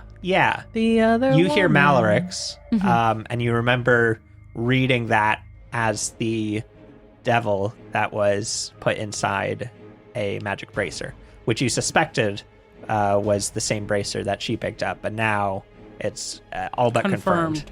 Yeah. Based on that. So, Maeve just hears Banabin go, Maeve's even more confused. Maeve rolled a 0 on intelligence just now got by it. being like, what the hell are you guys talking about? All right, so rolling a d8. 2. You teleport up to 30 feet to an unoccupied space that you can see until your rage ends. You can use this effect again on each of your turns as a bonus action. Wow. All right, so you're going Nightcrawler. to be teleporting around the village. Great. All right, well, you're teleporting right away, so how would you like to use that? Question. Yeah. If I teleport to the one that Doge is giving me the help action on, would I get a sneak attack? You don't have sneak attacks. Why? That's like a specific Can I rope not like sneak attack, like stealth, like if I just pop out and start stabbing someone, they like don't I do anything? thing. Yeah, if Or you is that let, just a rogue thing? it's mostly a rogue thing. Basically, if you're hidden before you attack someone, then you get advantage on the attack roll. Yeah. In this case, everyone's sort of aware of where everyone is, unless you specifically hide. So like take the hide action. Rogues can take it as a bonus action, which is why they're so potent. But wouldn't you consider teleporting as me hiding? I'm going to set precedent now that is not how that works, unfortunately. I'm sorry. Because that can be abused to shit if I let that go. Only if I get this, if I roll this specific attack or this specific wild magic surge, which is not going to be an everyday thing, to be honest. I mean, 1 out of 8 is pretty good odds. Anyway, any sort of teleportation, there's lots of ways to teleport in D&D. So teleportation doesn't guarantee a surprise. Okay, but I still get advantage because Doge is helping me, right? Yes. Yeah. You're going after the one that Doge is attacking? Yep. Cool. Perfect. 16 plus 7. Nice. Cool. 23. Yeah, you just what does teleportation look like for this sort of effect?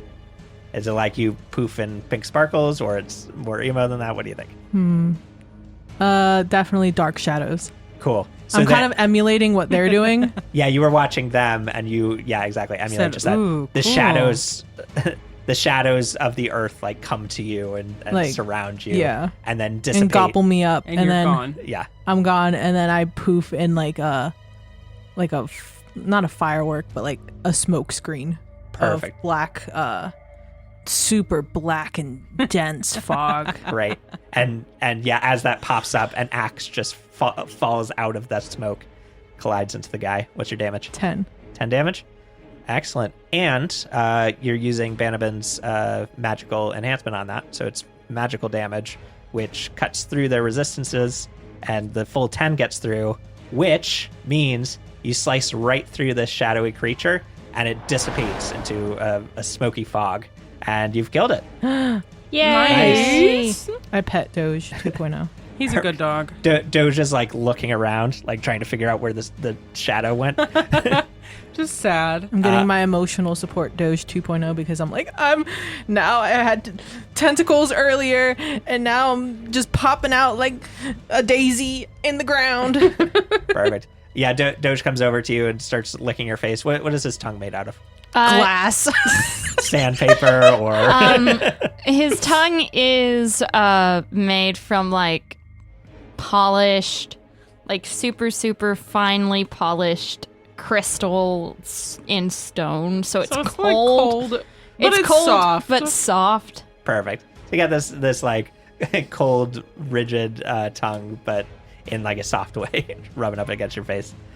It's out of love. It's out of love, yeah. And it doesn't Imagine- leave any wetness, so that's always Like good. imagine rubbing your face against like a polished D&D die. Yeah. Cool. Or it could be like your ice roller.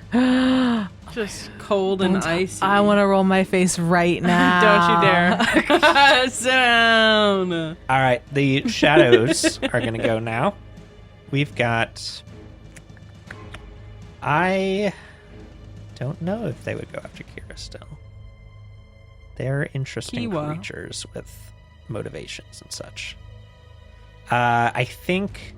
Yeah, we'll send one after each of you guys. So, and Doge is now next to Kira. Kira. So Kira, you get a deflect attack reaction from Doge.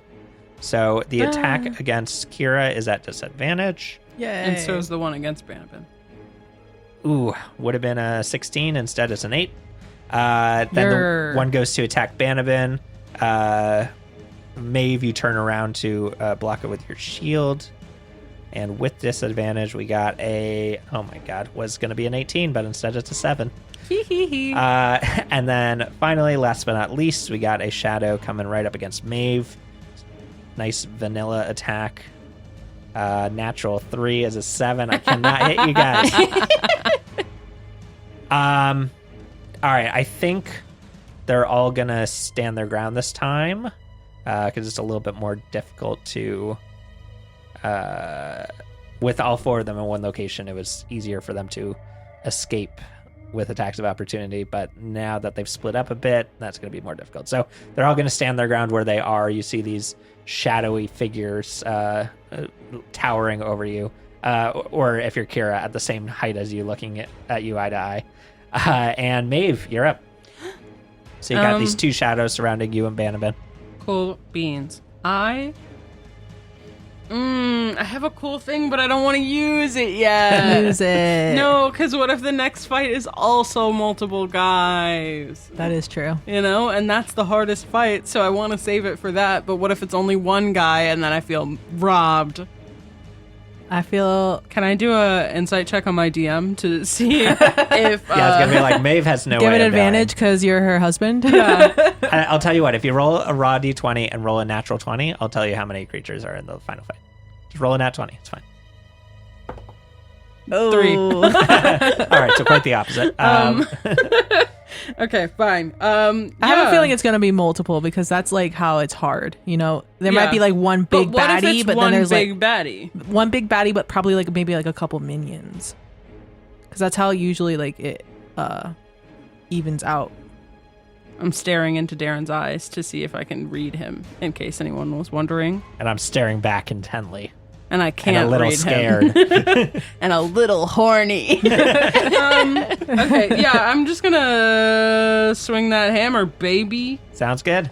The question I have is, do I have to tell you if I'm divine smiting right away, or can I decide when no. I hit? You can decide when you hit. Oh yeah, it says when you hit. Yeah. It's literally the first 3 words. A lot of paladins will wait until they get critical hits because then you double the dice on the Oh my divine smite God. as well. Well, it's fine because I got a 2, so I'm not gonna do anything. And Very in well, fact, very well. I'm gonna stand here. All right, sounds good. Smile. So Maeve's hanging out, smiling at the shadow. Banabin, you're up.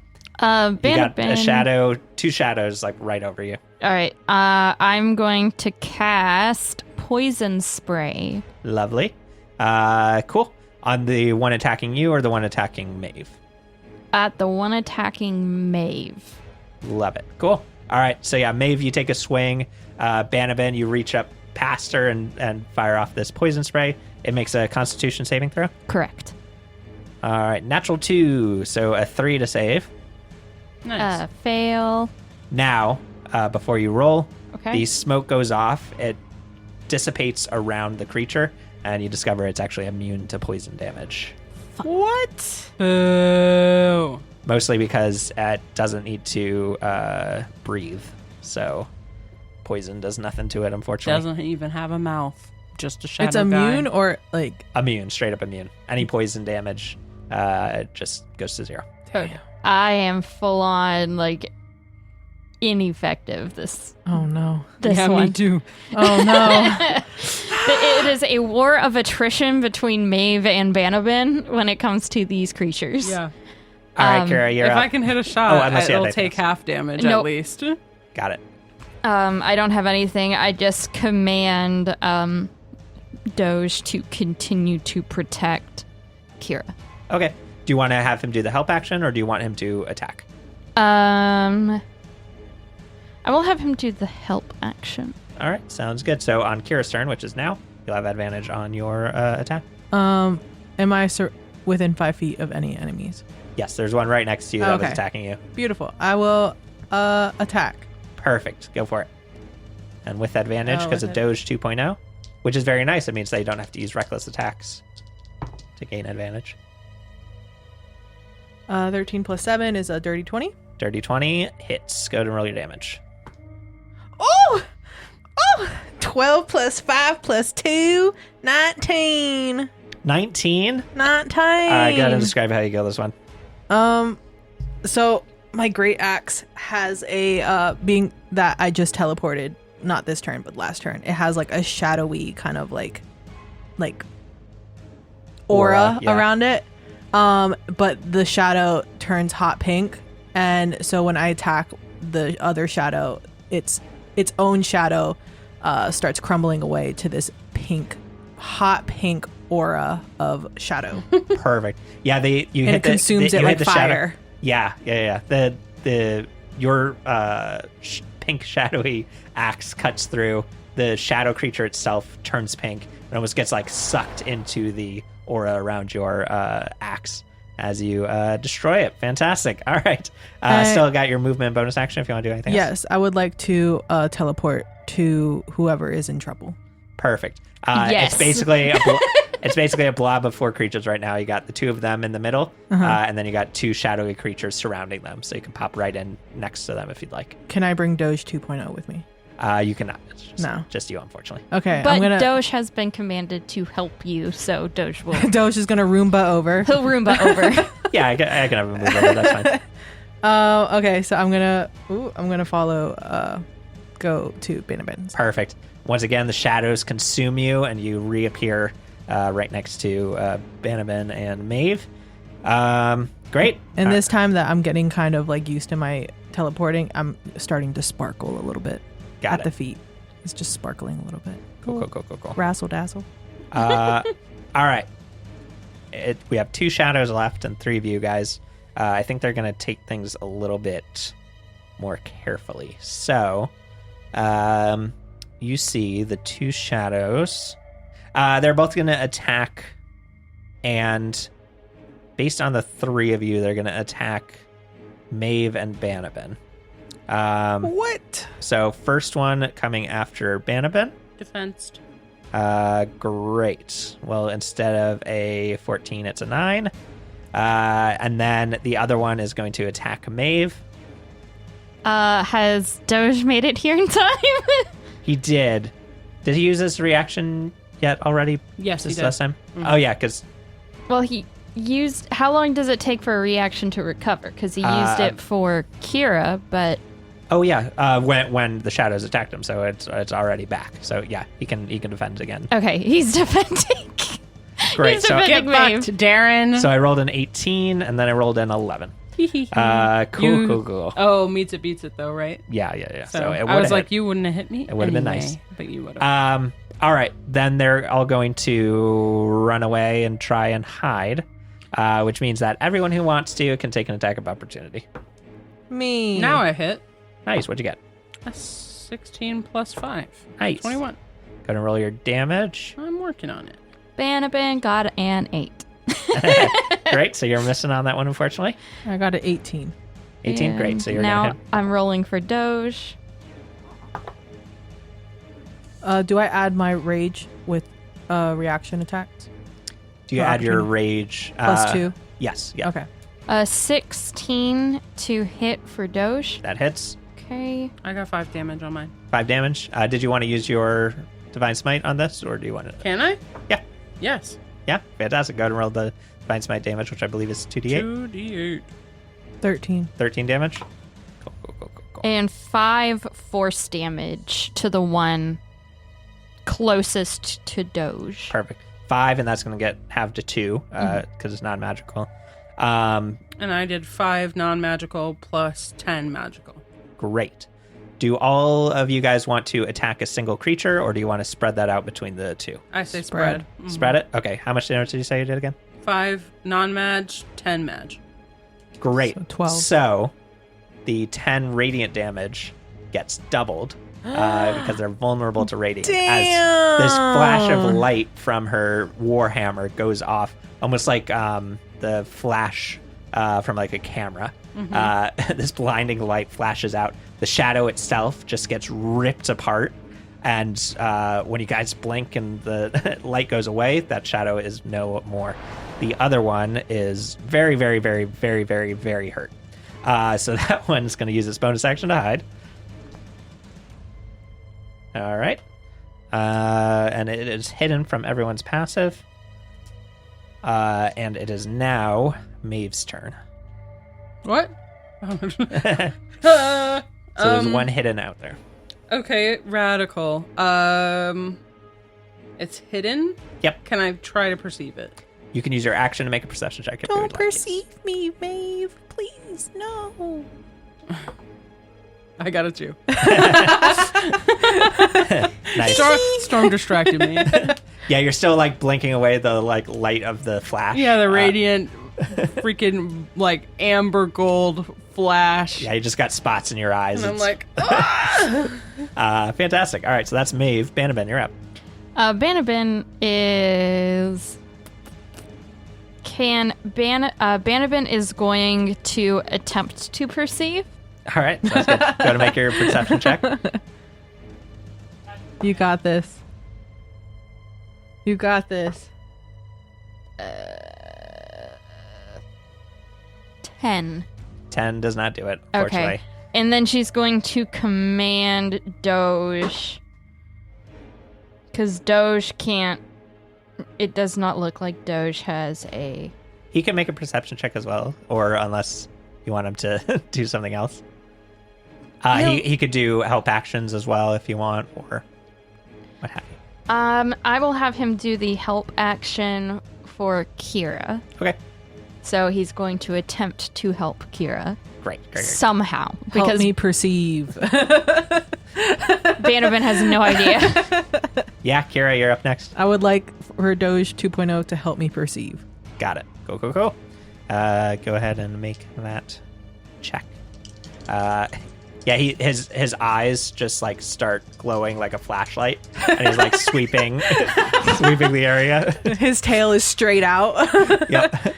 Attention. Yep. One of his front paws or legs is that's just bent. 16, not 6. I was like, I got rolled on that one, and then I thought it was a 6, but it's 16 plus. What is it? Perception? Yeah. Plus 1, 17. 17 is not enough, unfortunately. What? I rolled higher than that. Yeah. 17? Yep. They also have a good bonus for stealth because they're just shadowy Christ. figures. Jesus Christ. Cool. Well, that's your action. Anything else you want to do? As far as movement, do you want to go anywhere? How close am I to Banabin and Maeve? You're right with them. Okay. It's basically, you guys are all in a little clump over there. I'm gonna start doing the cha-cha slide. Sounds good. Got to make your perception check, please. Perception or performance? Performance. Thank you. My apologies. People love the cha-cha slide. It's a 10. Nice. All right. You're starting to win them over. They start doing it with You me. start hearing it, and then like a few people in the crowd start clapping along to the music. Slide to the left. All right. You win over a few people in the crowd. I look towards the the PA guy, and I tell him to roll the next track. I'm like giving him the eyes, like next one, like trying to. Hold on, where is? What band starts playing next? Oh, The Devil Wears Paladin Armor. Perfect, love it. Cool. Devil Wears Paladin Armor starts playing. And I'm doing the cha-cha slide to it. And you're doing the cha-cha slide to it. Of course. I join in on that cha-cha slide. Great. All right. It is the single shadow's turn left. It's going to emerge from the shadows, and it's going to go after Banabin again. Leave her alone. Is anyone doing anything against that? I'm going to defend against it, obviously. Makes sense. We got a... Did I finally hit? That's a 16 to hit. Beats it. Yep. Yes! Finally. Fuck. All right. Make a... Oh, no. You don't make any sword check. I just get to do things to you. 14 damage comes through. Necrotic damage. Okay. As basically it just kind of reaches out and grabs your arm, and you just feel this stinging sensation as your strength and very life force gets sucked out through this contact point. So 14 damage. In addition to that, your strength score is reduced by 1. Damn. Permanently? You don't know. But your strength is being pulled out. So, so you just feel like getting sapped and drained of your energy. Can Bannerman make a reaction to say a quick prayer to the sacred host? Yeah, absolutely. Use your reaction to say a prayer. Right. And then the shadowy creature is going to move away from you. Do I get an attack of opportunity you do because get of that? an attack of opportunity Okay, because of that. good. Yep, go ahead Do and I make get it. one as well? Do I get one as well? I'm trying to think of... I'd say one of you guys could, based on locations and where the creature came in. Kira, go ahead. Yeah, Kira, if you want to make an attack, you can do that. Good, because I got 7. 7 misses. 15 to hit. All right, go ahead and describe how you kill this shadowy creature that has just almost murdered your friend in one hit. Very much so. Okay, so first I slide to the left. I slide to the right. And when I crisscross, I take my great axe and I crisscross it. And the pink, what's it called? Shadows, engulf it. Perfect. And then, Yeah. and then I take 2 hops this time. And as you do, the lights in the arena flare back up. Can I Everyone make a can clearly performance see check you. with advantage? With advantage, absolutely. Yeah, go for it. Please. Not 20? 19! Nice. The crowd roars with cheers.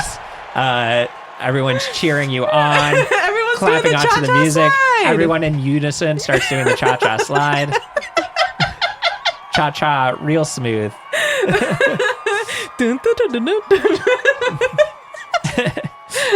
You hear the announcer is hyping everyone up. The doors open back up for you guys to head back to the green room. And yeah, you guys can head back in for another short rest. I am very much injured. Cool. So you guys take your short rest in here. Anything else you want to do other than just healing up hit points? Banabin wants to see if she can find out about what's about to go down. Cool. Can How we would hear you like any to whisperings from the guards? Banabin does not really understand social cues, so she just walks up to the guards and asks them, do that? like not trying to be persuasive or really anything, just curious to see what they give her. She's Yep. just like, so what's gonna happen now? Like, oh, they got something big for you out there. I'm excited to see this one. One big thing or multiple big things? Sorry, I'm sworn to secrecy. Um, Do you want to be persuasive? Make a persuasion check or something? no. Threaten them? They're just two guys just doing their jobs. Yeah. Yeah, Just exactly. too Go hard on to the door. working They know- man. They know they're not supposed to tell you anything. Mm-hmm. They probably already said too much when they say they've got something big planned. Perfect. They're like, anyway, you ready to go in or? Yeah, I guess so. Perfect. Maeve perks up. They pop open the bar across the door, open up the door. You guys head back in. Huge cheers now. You guys have fully won over the crowd at this point. You hear them Kira chanting. finally got them. Finally, last Cha-cha round. slide never fails. They're still cha-cha They're all sliding. chanting, double D's, double D's, double D's. Oh my god, that's Kira's next shirt. Cool. So you guys get out into the arena. Do you guys want to set up in that same position you were in before? You now know which of the 3 teleportation circles it's going to be coming out of. The northwestern one. northwest one. Yep. I say we start in the middle and just face it. Banabin is What we just think? going to follow y'all. I'm gonna stay 15 feet away. Sounds good. But like, I guess. I mean, you guys can like just say that you're going to be among the pillars, like facing the thing, Yeah. unless there's anything else you want to do. No. Get up on a pillar. Ooh. Look close by. Get up on top of the pillar and start dancing, you mean? Yeah, sure. I want to get up on a pillar and start dancing. Perfect. I'm stripping now. Do you want the? You immediately lose them rolling that one and they start throwing tomatoes at you. Yeah, we'll see. Which pillar do you want to be on top of? Hold on. You said it was northwest. Is where they're coming out of. Yep. I'm gonna be in the middle. Perfect. Middle. Right in the middle. Sounds good. Go to make your performance check. Okay, but I'm not stripping. No, of course I'm gyrating. Also, is new music playing? Yes. What we got? The next band that is playing is Escape the Fae. Oh my god. This is Maeve's favorite band. And it's so funny because I'm not going to be able to see Yep. you dancing. Maeve immediately recognizes the song and like full beaming smile. Like she's into it now. She's ready. 12. 12. Great. Yeah. I mean, It's not the cha-cha slide, but it'll do. exactly. You haven't won anyone new over, but they're cheering for you. Woo! Go Kira! You hear my a few God. people, I start crying. just starts totally moving as Heavily the weeping. teleportation circle glows bright blue, and you see the form emerge over it. A massive 8-foot tall, roughly 650 pound creature.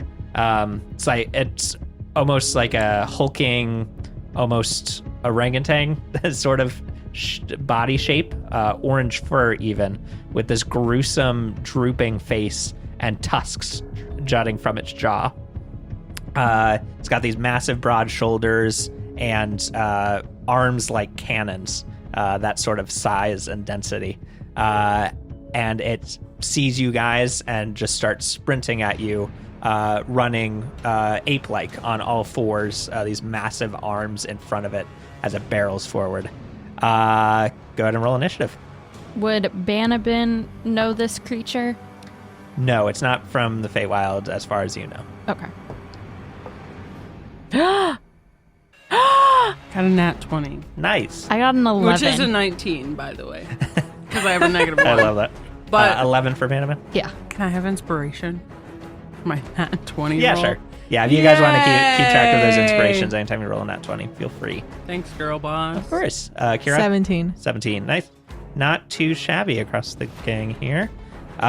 Cool. So, Maeve, you go first as this thing is like sprinting full speed at you guys. What would you like to do? Well, I know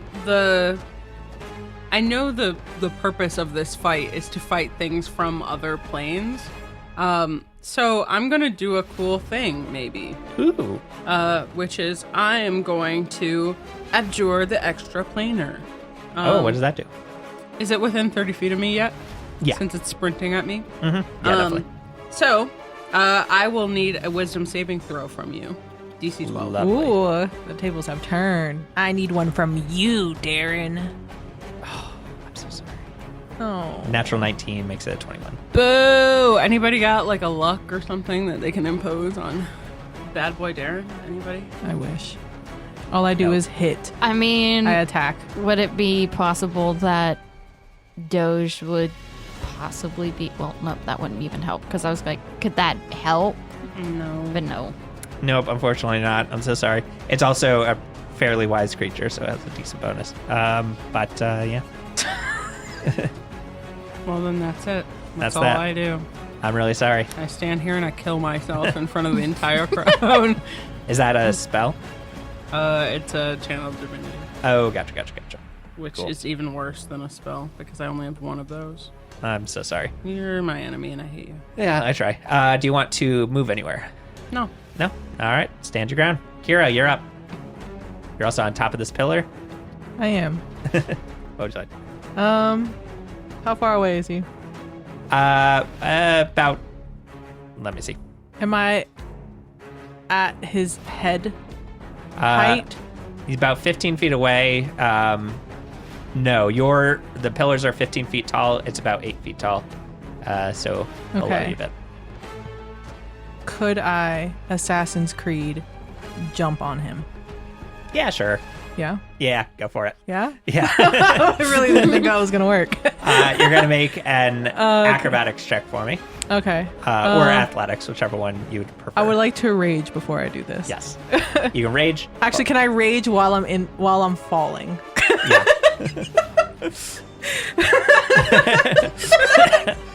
Arms fully out.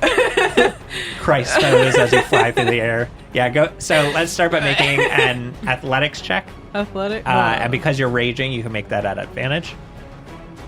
Not you doing the arms, though. I almost choked on a chocolate chip. That's going to be 6 plus 13, 19. 19. Fantastic. I'll take that into consideration. And then I need Rage. I need your to roll on your wild magic table for your rage. 1. Shadowy tendrils lash I'm tendriling again.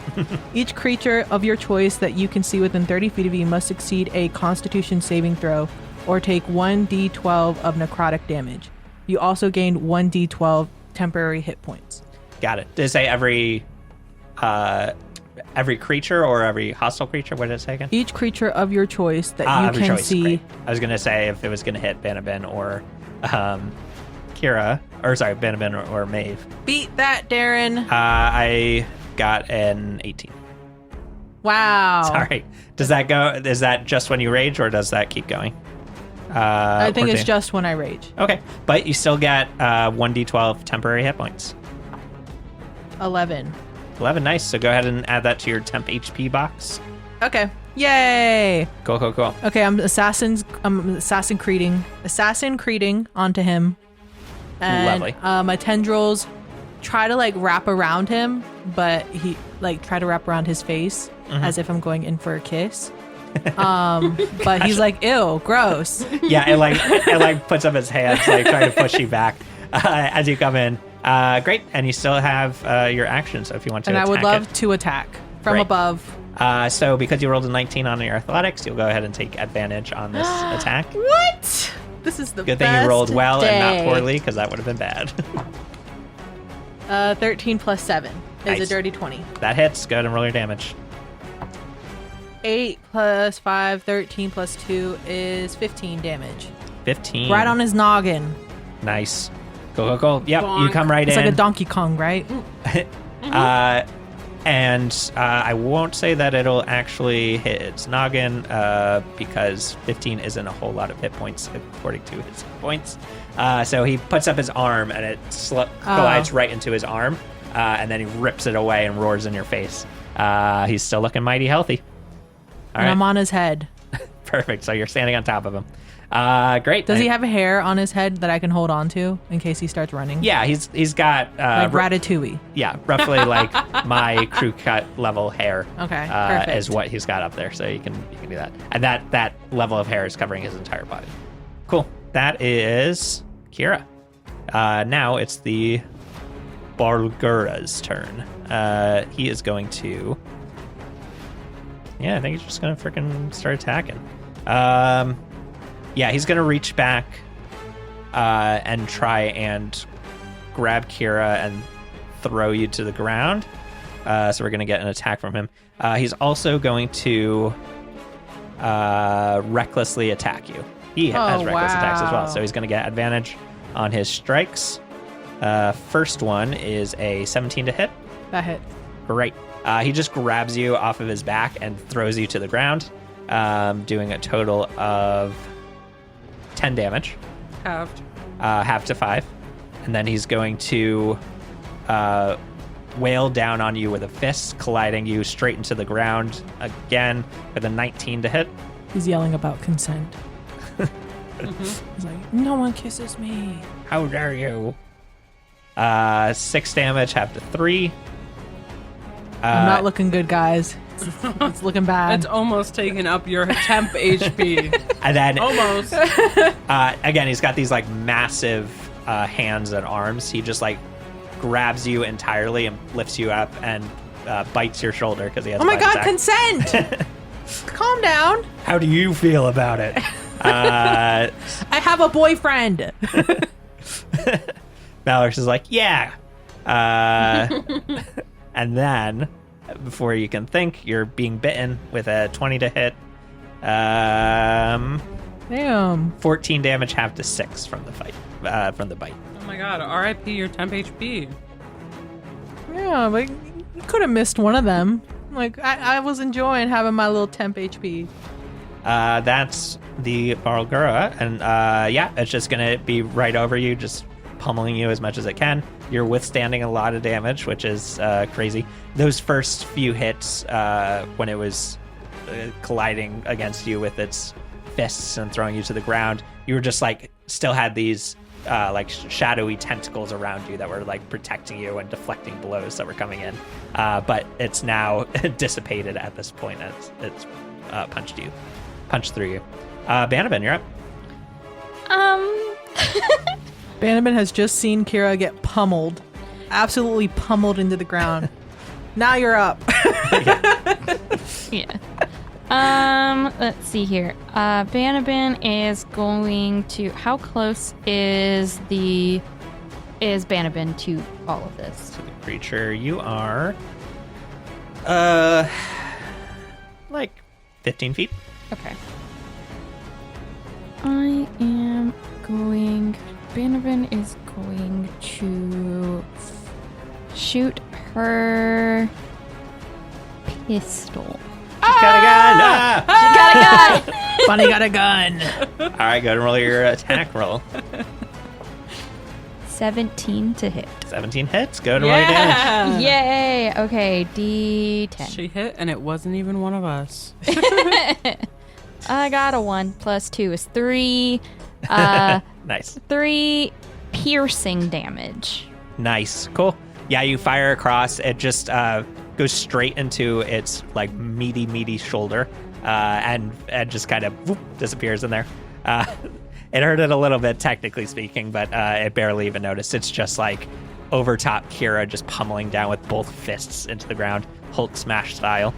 For my bonus action, I am going to command Doge to do a force-empowered rend. Okay, cool. So Doge 2.0 comes in next to the creature, goes to bite it. 11. 11 to hit. Yeah. That misses, unfortunately.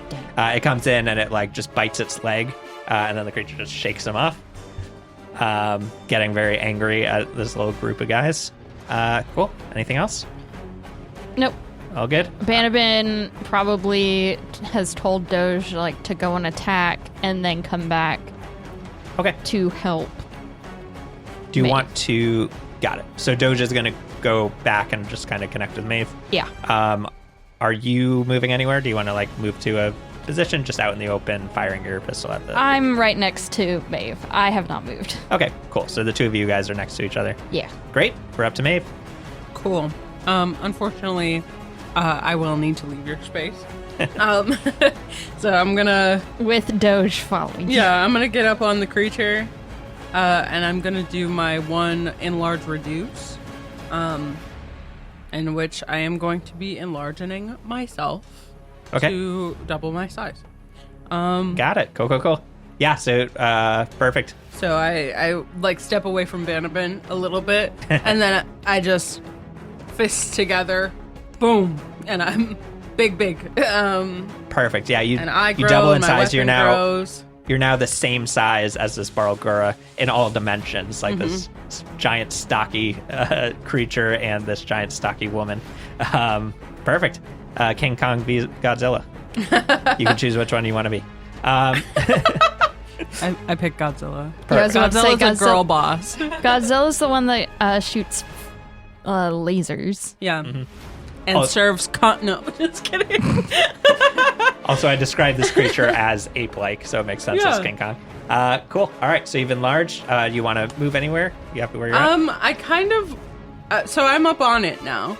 I'm Cool. face to face with a Bulgura. Sounds good. And then I'm looking at something really quick. Yeah, Kira, you feel short for the first time in a long time, just with this massive enlarged dwarf and this massive creature falling on top of you. I just I think I'm too busy getting whacked that I don't even notice. I'm good. I would like to grapple this creature. if Lovely. possible. That's an action to do, though. And you've already enlarged, which I believe is an action. You're correct. But I like where your head's at. That'll just have to save for your next turn. Can I? Or if it tries to move away from you, you always have opportunity attacks, which you can do a grapple as an opportunity attack. if Good you to want know. In the future. Oh, good. All right, sounds good. That is Maeve. We're over to Kira. Out of breath. You've just been like, Am I like absolutely prone? pummeled. Technically not, because it didn't have the ability to do that. It was more of a flavor thing. Oh. But we can say that you're prone if you want. No. If it doesn't no, affect your turn. No, it's fine. No, you're good. You want to be Everything's standing? Okay. I would like to attack. Perfect. Sounds good. Go for it. Yeah, because it's really like I'm going to attack. There really ain't nothing else. Okay. 18 plus 7, I think it's gonna hit. Yes. Yep, definitely does. Go Okay. and roll your damage. It's a 9 plus 5. 14 plus 2 is 16. 16. 16 Stop. damage. Stop doing so much damage. 16 damage. This is the Great, only. great, great. This is the only thing I actually like succeed on is actually hitting them. Anything else I do, the rolls are crap. Nice. So I got a plus 7. Great. Ugh. Anything else you want to do? You just I want stand to at your ground? electric slide out of there. Like maybe not like. Maybe like get beside him so he has to like turn. I don't want to be like right in front of his fists. Perfect. Yeah, that makes sense. You just like go to the other side of where Maeve is, so that you guys are kind of on either side. Is that what Yeah. you want to do? Kind of split his attention. Cool. I like it. Yeah, it's now having to face these two like mighty foes. Great. Anything else? Nope, that's it. All right. Cool. It is now the Barlgura's turn. It is going to Banabin.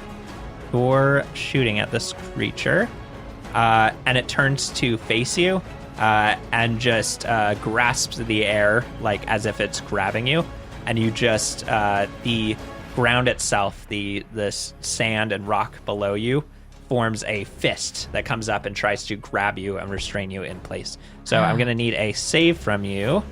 I've seen that in a movie. Strength saving throw, please. Okay. And this isn't something where I could use like the rabbit hop to get away. Right. Yeah. Yeah, because that's a bonus action to do, I believe. So it has to be on your turn. You said a strength saving throw? That's correct. 5. Nice. All right. So you are now restrained. This giant fist comes up and grabs you and holds you in place. So while you're restrained, your speed becomes 0, so you can't move. Any attack rolls against you have advantage, and then your attack rolls have disadvantage. And then if you want to leave this effect, then on your turn you can make a strength check to try and break free of it. All right. Okay. Cool. So that's. I'm gonna need you guys to kill this thing real quick. I got you, honey bun. All right. And I believe that's everything it's going to do this turn. So we're going to jump over to Banabin. Okay. Hi. So you got this thing wrapped around you. You feel it like squeezing the air out of you. And you're like trying to break free. What would you like? And can I do poison spray? Sure. Although we did say that you're about 15 feet from the creature. And I believe poison spray is a 10-foot range. Are you trying to do it on the fist? Or if you're trying to do it on the creature, it's too far away? Do a strength check, see if you get out. Okay. Might as well, right? Yep. I mean, your attacks only have disadvantage, so you could still try to attack. You're just going to be rolling at disadvantage. It's me you're talking to. Yes. Sure. Yeah, Kara rolls 2 1s in a row and just dies immediately. I got an 18. Nice. All right. How do you break free of this effect? So Banabin being a Harengon, which is just bunny folk, she just starts just vibrating in place. You know how bunnies do, where they have a panic attack? Yeah, where they just like have a panic and also are like trying to like jump away and they can't, and so just the seismic force that is going on just shakes the sand loose. So the sand just goes away. Love it. Perfect. Yep. Yeah, it just vibrates. The sand goes back down onto the ground. It's just like There's- imagine an electric toothbrush on sand. Perfect. Cool. And then you just land. You're now on this like little mound of sand that's been created from where the fist used to be. Great. So that's your action. You still got bonus action movement if you want to do anything else this turn. Bonus action, Banabin is going to command Doge 2.0 to go and help Kira. Okay. Sounds good. And then want to get to high ground. Is Oh, you might wanna get especially behind. because you do a lot of ranged. Yeah. yeah. Not a bad idea. Behind a pole or something. Podium. Yeah. Banabin's going to use a bonus action. Mm-hmm. Ha ha ha. To do a rabbit hop. Perfect. How far do you hop with that? 10 feet without provoking opportunity attacks. Gotcha. And you're trying to get on top of the pillar? Is that what you said? If Or it's possible Mirabelle? to get on top of a pillar, if it's not possible, to get as far away from Gorilla as possible. Perfect. Yeah, you can just hop back if you'd like to. The pillars are 15 feet high, so you could jump up and catch the ledge and pull yourself up if you can succeed on an athletics check. In theory, because like there's a thing as a jump check, right? How's jump check? Well, What is the it's too high stats to for just straight jump up. Yeah. Especially with a low strength. It's based on your strength score modifier. What I'm saying is, she jumps and then does a bunny hop, almost like a double jump in a video game. Gotcha. You know? Well, you can't jump off of the air. So this would be the version of that, of like jumping up and then finishing the last little bit by climbing. Understood. I'm just going to jump 10 feet backwards. Perfect. That's good. You jump back. You'll be like right next to that center pillar. Yeah. Cool. All right. Sounds good. We'll jump back up to Maeve. Right up eye to eye with this massive creature. What would you like to do? You just feel like some like a cell phone.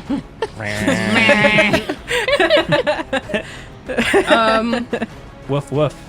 I think I'm just gonna be a big hulking threat. Love it. So yeah, I'm gonna hit him. Sounds good.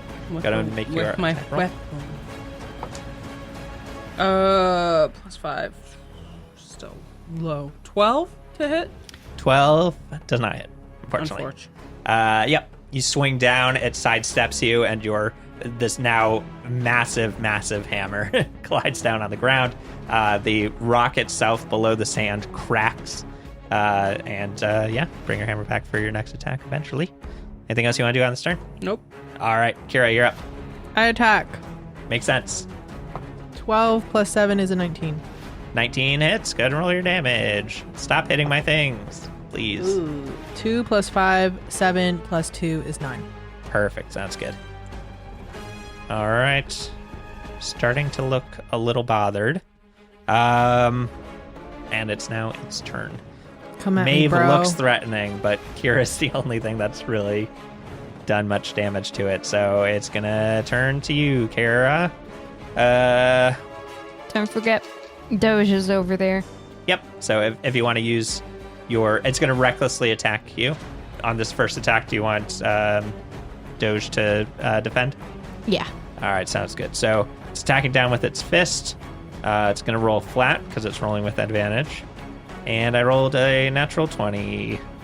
Just flat. I'm so sorry. So Kira, you're going to take from this first strike. Wait, you crit? Yeah. Oh, we love to. Oh. And she's not within 5 feet of me. She's 10 feet. She is, it's 10 feet with where you guys are. Although flanking this guy. Right, exactly. Doge tried to defend, and that's why I rolled straight instead with advantage and still rolled that 20. But I rolled so terribly on my damage die, which I'm very mad about because I rolled crit damage. So it was an 8, even on a critical hit. And 8 damage. Half to 4.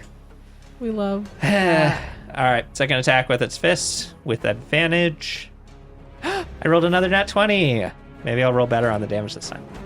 I love killing my players. I hate this man. Still rolled a 1 on one of the damage dice. So 13, half to 6 damage on the second fist attack. And then it's going to try and bite you. 17 to hit? That hits. All right. So damage on the bite is 13, half to 6. So How yeah, is Kira again, just kind of looking? pummeling you, biting you, trying to take you out. I look like I just been feasted on by a vampire. Feasted on And by a vampire, and it's not looking good. yeah, you're starting to, you got that like cut over the forehead that's bleeding down past the eye, Looking all cool. looking all cool, but also hurting. You're at like half, though, aren't you? Not even. Yeah, I'm at half. Banabin. Trying You're to up do the next. math in my Okay. head, calculating everybody's How HP. far away is Bandabin from Kira? You are about 20 feet. 5, 10, 15, 20-ish. Yep. Okay. So Bandabin is going to go quickly over to Kira. Okay. She's going to move 20 feet over to Kira. And Staying low, trying not to draw any attention. just go. Serpentining across the sand. And is going to pull out the lotion Oh my gosh. and force Kira to drink it. The lotion? I thought we were gonna just make myself Glug. all silky. Nope. No, I'm. Now you have to 'cause drink lotion. if I I gotta remember- drink the lotion. Because if I remember, the lotion is more potent if you swallow it than it was if you put They it didn't on? say anything about potency. They just said you can either rub it on as a lotion or eat or it. drink. And Banabin has completely forgotten that, and it just starts shoving it down my throat. yes. I think this is how you're supposed to do it. It tastes like lavender and patchouli. Yep, exactly. Yeah, it tastes like how lotion would taste. I kind of also want to see if that it slightly intimidates the orangutan because it's just like Kira just starts gagging. a viscous white thing. Just Ugh. Yeah, okay, so what is it? 2d8 plus 2. 2d8 plus 2. So roll 2d8 for your healing. Oh, okay. I'll do it. It's like, I'm so Yeah, sorry. let's see how Kara. much gets down in your throat. 4, 2, plus 6 plus 8. She They got get 8 damage. Or 8 health. 8 8 health. health. Nice. All right, cool. Thank So you used up you. your use there. Tastes so good. Thanks, Banabin. Though I And then you didn't go, need it. I puke up a little bit. Gotcha. Just a little hairball. You hear a voice up in the crowd, a female voice yell out, "That's from Potions and Lotions. Woo! Go Banabin!" Oh my god, it's her!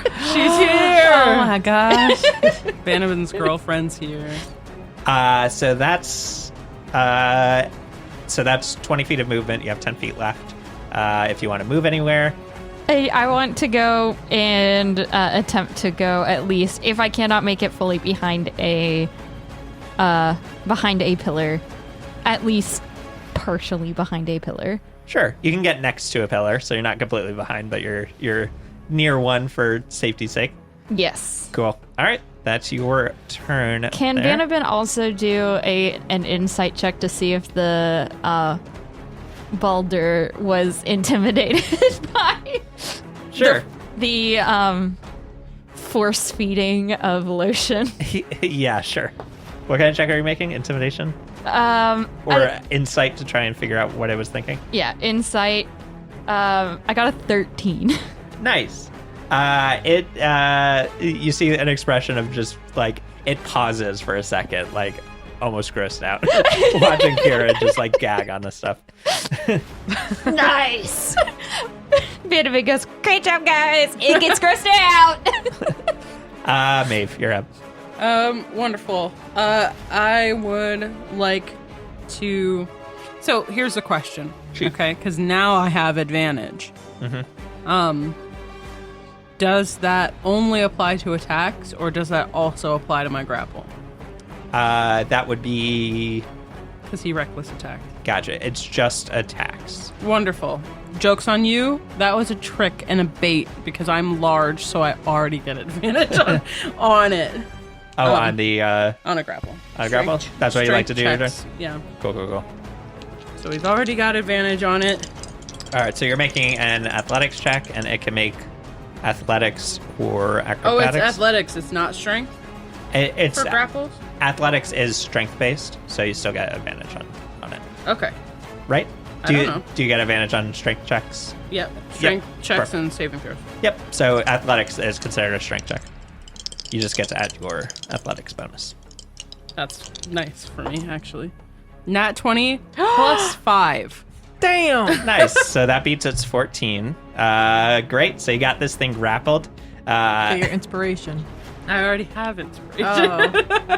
Oh. So Damn. yeah, you grab this creature. Are you like trying to put it in like a headlock essentially? Yeah, like a wrestling pin.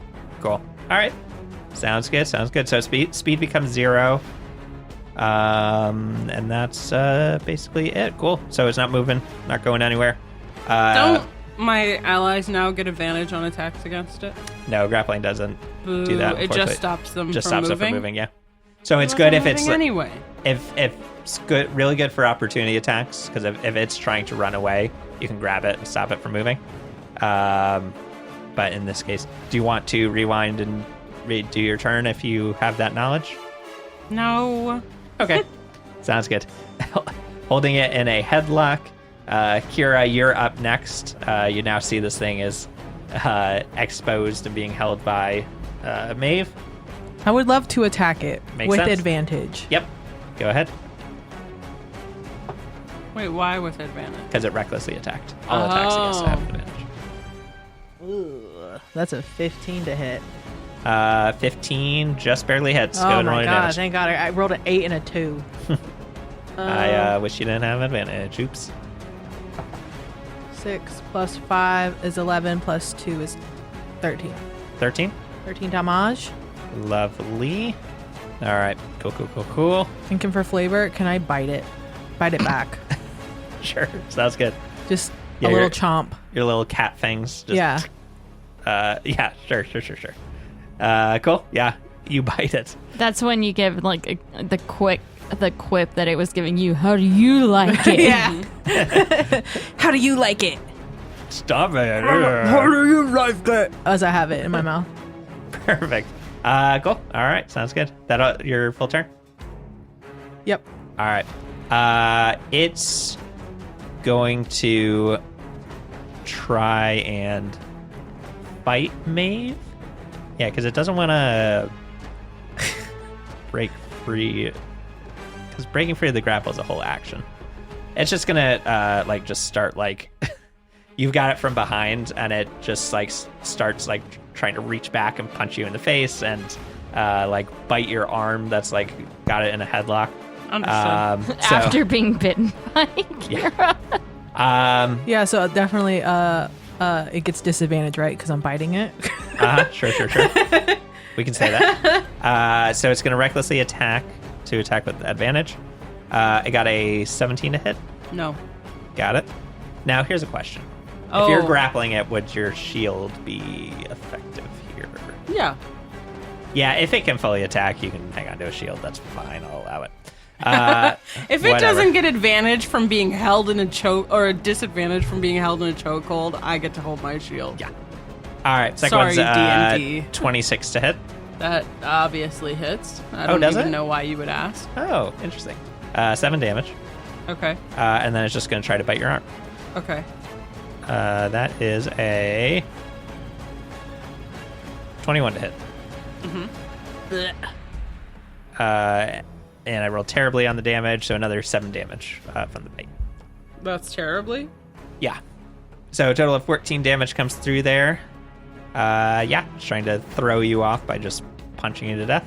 And that's Banavin's turn. Just by punching it to death. All right. Banabin is going to attempt. How far is Banabin away from everybody again? You moved back 10 feet. So Okay. you're 10 feet away. So I'm about 10 feet. Alrighties. If I'm 10 feet away, then I am going to do a poison spray. Fantastic. It makes a Constitution saving throw. Yes. Fantastic. Got a 15. Dang it. Believe it or not, this thing has a lot of Constitution, I'm afraid. Cool. Anything else you want to do? That's your action. Yeah, I'm going to... Banabin is going to command Doge on the way to help Maeve. Okay. Command Doge to do a force-empowered rend. Perfect. Go ahead and roll that attack roll. With advantage, because it recklessly attacked. 22 to hit. 22 hits. Go ahead and roll that damage. Yeah. 9 force damage. Nice. Yep. Cool. All right. It is looking quite hurt. So as Doge is going over to finish the rest of Maeve, his maw is just kind of dripping Yeah. with blood and some orangutan fur tufts stuck into the rose. Perfect. Absolutely love it. Cool. All right. Anything else on your turn? Nope. Good there? Great. It's Maeve's turn. Did it recklessly attack again? Yeah, it recklessly attacked you. And you also have a help action from Doge 2.0. Well, he used his action to attack, so Oh, no well, help action on this one. dang. But it's fine, because she yeah, already it's has advantage from it being super reckless. Great. I guess I would like to hit it with my hammer. Perfect. Go for it. I mean, one of my die landed on a pile of die. Can I reroll? It's not. It's point up. cocked. Sure, yeah. It's point up, and it's in between two die. Yeah. If it's not flat, then you It can is do not flat. I rolled 2 13s anyway, so But that's you fine. also have inspiration. This is gonna be okay. It already- 'cause it it's, already has advantage, so. 18. that. Can't do double advantage. 18? 18 hits. Go ahead and roll your damage.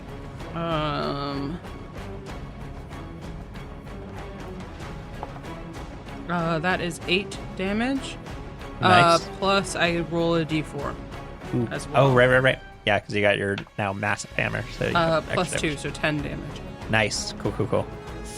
Pretty hurt. Looking pretty hurt. Not good enough. All I right, just Kira, you're imagine up. you hitting it with like the base part of the handle of the hammer. Not even like the big part of the Yeah, hammer. just the just the bonk, bonk. I have a question. You wrap it around its neck, and you're pulling the hammer handle back against its neck. Can I divine smite that attack? Oh, absolutely. Wonderful. Is this an undead or a fiend? It is a fiend. What does that do for you? I get another d8. Hell yeah. Oh my Can I god. borrow a d8? Yeah, I was about to say you're gonna have to pick it out. Paladins are really good against evil things. All right. 8 and 5 is 13. 13? Is it? This is a question. Oh, yeah, it yes. is. Great, 13 damage 13. extra on top of what I already did. Maeve, go ahead and describe how you kill this Barlgura. Yay! So I'm like pinning it down, and I'm holding it, and I'm bopping it in the head like Banabin said, with the blunt end of my hammer. And I just keep hitting it, and I keep hitting it, and I'm like just slamming the blunt end of a hammer into this little dude's head. Perfect. It stops moving. You keep yeah, doing I keep a few more going. blows. Yeah, I keep going. I would effectively be in a rage. Perfect. And then I look around and I try to see if I can see my family. Perfect. Sounds good. The crowd is cheering. Everyone's I yelling want to for you hear guys. like Double D's. I want to hear double like Ds. graduation hollers from my brothers is what I'm like listening for. Perfect. You know, like families at graduation where they're like, "Oh my god, woo, yeah, go ahead." And they hoot and holler. Perception check with advantage, please. Oh my goodness. 17. 17? Great. Yep, you look up into the crowd. You see these crowds of people. You're looking, and you see a whole bunch of dwarves all in a line, all standing on top of their chairs so that they can see above everyone, all Except for cheering. Reggie, who is tall enough. Yeah, who's already tall enough. They're all cheering. They're yelling. That's my sister. Hell yeah, Maeve. And they're all cheering. With the 17 as well, though, you do see the blobs of all of them. You do see that one brother is missing. And that's And Dom. it's Dom. Dom is missing. Of course he is. Everyone else has shown up. Your mom's He doesn't there want too. to see me shine. Pussy boy. It's fine. Yep. Your mom's up there as well. I'm They're all crying. cheering for you. I have literally like tears running down my face. I'm not even trying to hide it. Perfect. Boo-hoo Yeah. weeping. And you shrink back down to normal size, rejoin the group, and you guys have successfully defeated all the creatures. I'm going to fast forward through a couple of things here as we're reaching the end of the episode, unless there's anything else anyone wants to do in the crowd here. We all just do like a cute little group pose. Yeah. Cute group pose for any portrait artists and the audience. And Peace then- signs. Kira's foot is up. Yeah, little kicks. Little kick. Perfect. But a bunch of people are Winking. like throwing roses and stuffed animals into the Tongues court, out. We lovely. do one theater bow, and then we leave. And then Kira starts moshing. Just thrashing around. Is Escape the Fae still playing? Yeah. Because I'm moshing too. I'm just running around, waving my great axe and just being a menace. Yeah, bumping into each other and having a great time. Perfect. Sounds good. So yeah, you guys finish up here. On your way out, back through the back rooms, the guards give you high fives on your way past the door, and the elf assistant that has been helping you guys, Nal Hanley, he meets you guys as you head through. He's like, "Yeah, good job, everyone. Not too bad, not too bad. We'll keep your names on file for future fights if you want to." And he pulls out a big old, like a satchel, and just hands it out to whoever grabs it. He's like, "Here's your payment." Banabin just kind of struggles it Tries and to grabs hold it. It's very heavy. Perfect. Yeah, you grab it. You, although you do realize that's a lot lighter than you'd expect. Yeah, for Maeve 4,000 gold. immediately opens it and starts counting it. Like Perfect. in front of the guy. She doesn't even care. You open it and you look inside and you see almost like a black portal inside. And Nell says, "Oh, that's a bag of holding because it would be ridiculous to hand you 4,000 gold pieces. So there's 4,000 gold in there. Feel free to Shake it count out. on Yeah, I literally dump it onto the floor and start Yeah. counting it crisscross applesauce one in of the- piles. So for those that don't know, with a bag of holding, you can reach into a thing, think of what you want that you have stored in the bag, and then you'll be able to just pour it out. Or you can turn the bag inside out, and whatever's in there is just going to come pouring out. Yeah, that's So the way I do you just it. turn it out, and you start counting 4,000 gold on the floor. Can I give the help action? How long does it take us? Let's do a roll. Yeah, roll a d10. Oh, a 10? Hold on. I rolled a 16 on my d20. This will functionally be a 10. That's a 6. Not bad. Takes you about 12 minutes. That's not bad. Not too shabby. We're thought it fast was gonna be like 6 counters. hours. Yeah, it was like Yeah. 6 hours. Ooh. Now you got to get a pretty good system of like, all right, 10, 20, 30, Yeah, etc. I'm just creating putting piles. them into piles. Yeah, exactly. And Maeve I in mean, rich kid mode. exactly. Maeve, you've dealt with the family business before. You know how to count money. Cool. So you got to get all the cash together, and you guys head out for the evening. And we're going to go ahead and end there, I believe. And we'll chat about what you guys want to do with the gold. Maybe we'll discuss it over on our Patreon, patreon.com/ whatever we're called, Halfcasters. Halfcasters. Give us your money. We'll discuss over there a little bit of what we want to do with the money so that I can start planning for the future of what we want to do with the money for our next session. So if you want to hear that, head over to our Patreon, and we'll see you there. Anything you guys want to point the people to? Anything to plug? Follow me on Twitter, twitter.com/StormyInit. Stormy in it. Also follow me on Twitter at uncoolbagels. And give Kara all of your money because she's getting married. Congratulations Kara's in the got chat. money. Yay! Yay. I'm getting married. That's the thing I'm plugging for Kara. Kara's getting married. Perfect. Do I stream? No. Should I probably start? Yes. Actually, please go follow Caro Tree on twitch.tv. That's Karo tree. yeah. Nice. Which could also be pronounced carrot re. Both are fine. Or as Brian likes to say, Carol tree. Yeah. Caro tree. I'm just gonna plug the show or the movie Nimona over on Netflix. It was very good. I loved it very much. It was cute. Go watch and it. it had the Pedro Pascal effect throughout the whole thing. Yes. Also, it's a techno fantasy world, which is kind of what I'm aiming for with this. So I was very excited to see all of that in there. Picture if Very Pedro Pascal and Markiplier were dating. That's that movie. Also, did we ever figure out a hashtag for fan art? No. Let's come up with one right now. Yes. I mean, we can just do. Halfcasters. Halfcaster I don't art. think anyone's using just hashtag halfcasters, so we could just use that. That's true. But then that's everything. I want to see just art. Great. Halfcasters show art. That works. Show art? That's so No. much. Halfcasters art. HC art. No, there's gonna be other things in there. HCS Literally art. no one uses hashtag halfcasters, so we can steal that if What we want. What if we did HC shart? Halfcaster show art. Yeah. Please post art of us at hashtag Shart. HC shart. Hashtag shart. Post our pics there. That's the audience we want to see. All right, bye guys. All right. Love you. Have a before- great shart. Before we go, just to shout out our inner circle. Same as always, if you want to shout No, them out. go ahead. You All got right, it. I'll do it this time. Yeah. Great.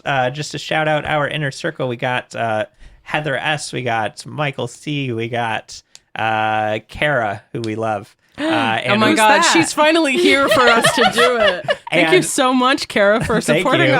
our Patreon. And we've got Daz. So thank you so much for supporting the show. We love you so much. You're thanks all for so keeping wonderful. the lights on. And that's that. Peace out. Bye. Bye.